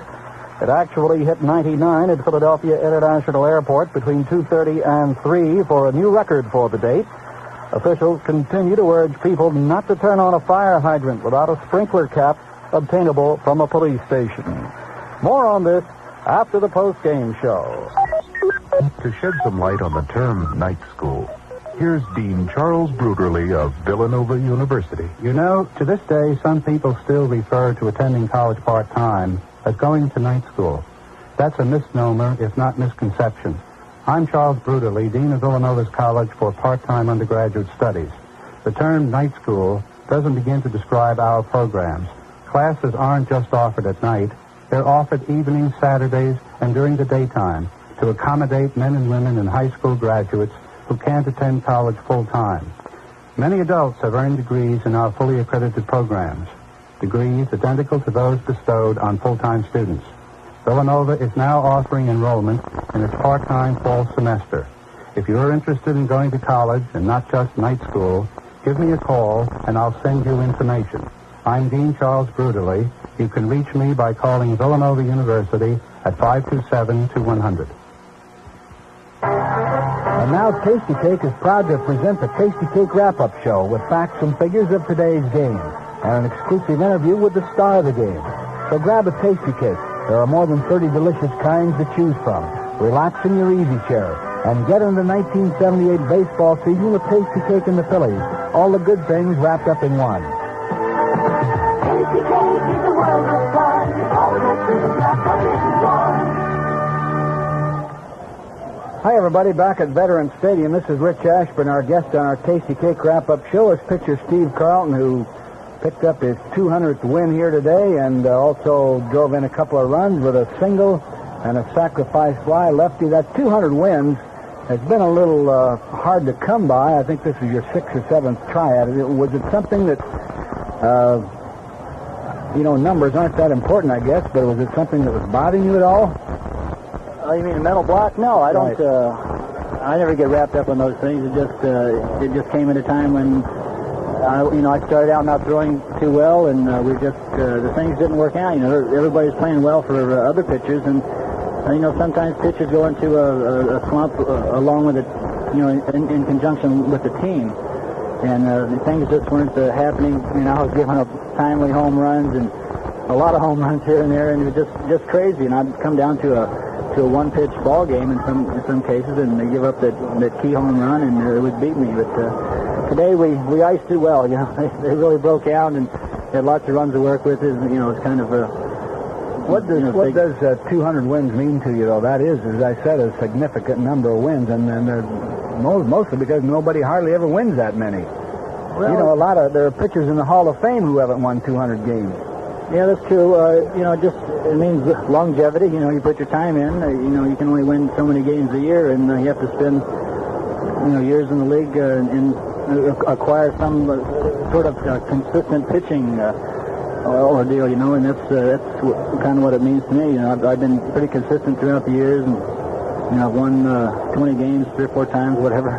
You're in probably as good a physical condition as you've ever been in. Did the heat get you at all today? You feel it. I was fortunate where I had several innings where I had low pitches, 8-10 pitches, something like that, and I got out of it. Just throwing the ball in there, making them hit, and making them earn their way on, and they got to me the first 3 or 4 innings. They got their hits, and after that, I don't know if they got a hit again. For 4 innings, I think I retired the sides for 4 innings, and that's what you got to do. The circumstances were a little adverse today, and it forces you into a situation where you have to go at them and make them do what they have to, make them earn their pay. And this is what we did today, and I was very pleased. You feel the heat, and it's tough to breathe out there. It's so hot. I'm sure the AstroTurf is probably 140 to 150, right on the turf itself. And, that makes it tough. And I know the outfielders and their feet had to be burning. Steve, nice ball game. We appreciate you coming out on this kind of an afternoon. Keep up the good work. Richie, thank you. Very kind. Thank you so much. Bye-bye. Steve Carlton, our guest on the Tasty Cake Wrap-Up Show. Let's check the scoring of the ball game. The Phillies started in the very first inning after a two-out walk to Mike Schmidt. Greg Wazinski looped a double into right center field, scoring Schmidt to give the Phillies a 1-0 lead. And then in the bottom of the second inning, with 2 men down, Ted Sizemore wrapped a double, and then Steve Carlton, the hitter, and here's what happened. Oh, fair ball down the left field line. Here comes Sizemore. He will score. Carlton takes a big turn but holds on at first base. And Houston, with their last hurrah in the ball game in the fourth inning, put together 3 hits off Carlton to tie the game at 2-2.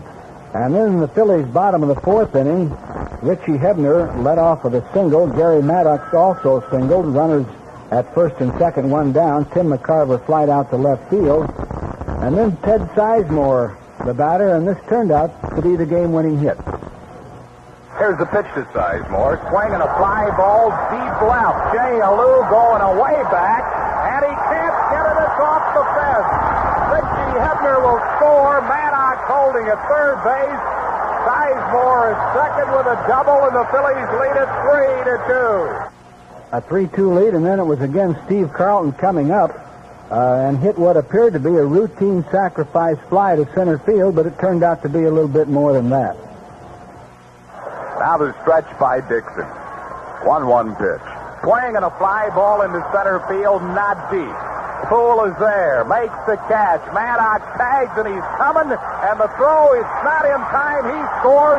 Sizemore goes to third, and it's thrown away at third base, and Sizemore scores. And that made it a 5-2 lead for the Phillies. They picked up the 6th run in that inning after Jerry Martin had singled, and Larry Boa wrapped a single to drive in the Phillies' 6th run. A 6-2 lead at the end of 4 innings for Steve Carlton. The Phillies came right back in the 5th inning. Greg Wazinski with a tremendous double to center field. Richie Hebner walked, and then Gary Maddox, the batter. Pitch to Maddox. Swinging a fly ball to deep left. Jay Alou going away back. It's out of here. Home run, Gary Maddox, and the Phillies lead this game 9-2. That was off relief pitcher Bull McLaughlin in the Phillies' bottom of the 6th inning after Jerry Martin struck out and Larry Boa lined out to center field. Mike Schmidt got his second walk of the ball game. McLaughlin also walked Lazinski, and then it was Richie Hebner's turn. The stretch by McLaughlin, and the pitch to Hebner. Swing and a drive to deep right field. Way back goes Cruz. Can't get it. It's out of here. A home run, Richie Hebner, just over the right field fence. Schmidt and Lazinski score in front of him, and the Phillies lead it 12-2. A 12-2 lead on the second 3-run homer of the ball game. Jerry Martin in the Phillies' bottom of the 8th inning, leading off the inning, and Jerry's been a pretty good hitter of late. Lloyd Bannister, third of the Astro pitchers to be used today, and here's his next delivery. Swinging a drive to left field, way back for Martin, way back, it is gone! Jerry Martin has hit a bases-empty home run to add to the Phillies' lead. It is now 13-2. And that's how it ended. Carlton picking up his 200th win. The Phillies winning 13-2. For visiting with us on the Tasty Cake Wrap-Up Show, Steve Carlton. will receive a gift from Mitchell Daroff at 417 North 3rd Street in Philadelphia, the Rosemont Village Mall in Rosemont, and the Stockroom in Quakertown. We'll be back with the Major League Scoreboard right after this tasty break. Last year, one of our Tasty Cake wrap-up show listeners threw a ballpark bash at the bet that their family, friends, and neighbors will remember for a long time. And right now, it's going to happen again as Tasty Cake gives another lucky listener the chance to win a reserved 50-seat super box for the September 8th Phillies game. And if you win, great seats are only the beginning of this fantastic evening. You and your entourage will get all the free hot dogs, beer, and soft drinks your heart's desire, and a private bus that'll chauffeur you to and from the game. Why all the fuss? Well, it's just Tasty Cake's way of saying thanks a million to the fans who are so loyal to the Phillies and to Tasty Cake all year long. To enter, simply send proof of purchase or a reasonable facsimile from any Tasty Cake product, along with your name, address, and phone number to the Tasty Cake Wrap-Up Show, Box 18567, Philadelphia, Pennsylvania, 19129. That's Box 18567. Entries must be postmarked on or before midnight Saturday, August 19th. The winner will be drawn at the August 22nd Phillies game and will be notified immediately. Employees of the Tasty Baking Company and their agencies are not eligible. So get out a pencil and some paper and send in your entries to the Tasty Cake Wrap-Up Show, Box 18567, Philadelphia, Pennsylvania, 19129. The more times you enter, the more chances you'll have to win an evening as a super host in a super box while you watch the Phillies as they make the stretch run for their third straight Eastern Division title. Another example of all the good things wrapped up in one. From Tasty Cake.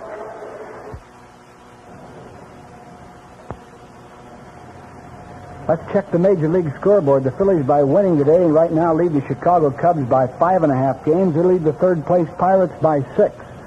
Cincinnati leads Montreal 1-0 at the end of 4 innings. Tom Seaver against Steve Rogers, a big story in that ball game. Pete Rose lined a single to center field, his third time up in the ball game, and he now has hit in 36 straight games. He's one behind the National League record holder, Tommy Holmes, and the Mets will be playing in New York City tomorrow night. Cincinnati 1, Montreal 0 at the end of 4 innings. It's Atlanta 2, the Mets 0 at the end of 8 innings in a single game in New York. St. Louis playing Los Angeles later. The Cubs playing San Diego later. They're about ready to start, and Pittsburgh and the Giants about ready to start. They're getting rain in the Midwest because some of the American League games are being delayed because of rain. But the Yankees in Chicago are playing in Chicago. They're tied at 1-1 at the end of 8 innings. Milwaukee and Texas will play a night game tonight. In the first of a doubleheader, Seattle was leading Cleveland 1-0 at the end of 2, but that game postponed. The doubleheader actually postponed because of rain. California leads Detroit 3-1 at the end of 8 innings. That's the first of a doubleheader in Detroit. Oakland, a final score, beating Toronto 5-3. Baltimore leads Minnesota 6-4. They're in the 7th inning. And it's Kansas City 6, the Boston Red Sox 3 at the end of 5 innings. And a late score on that Cincinnati-Montreal game. Cincinnati now leads the Expos 4-3 at the end of 6 innings. The Phillies will start a 3-game series with Atlanta tomorrow night.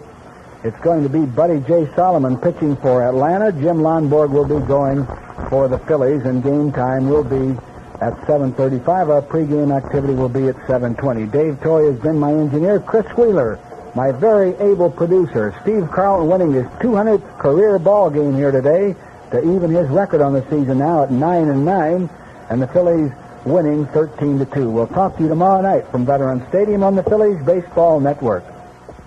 Hope you've enjoyed today's Tasty Cake wrap-up show. Tune in after the next Phillies game when Tasty Cake once again wraps up facts and figures of the game, interviews the star of the game, and gives you the inside scoop on the Phillies as the 1978 baseball season rolls along. Tasty Cake and the Phillies are all the good things wrapped up in one. Tasty Cake is the world of fun. All the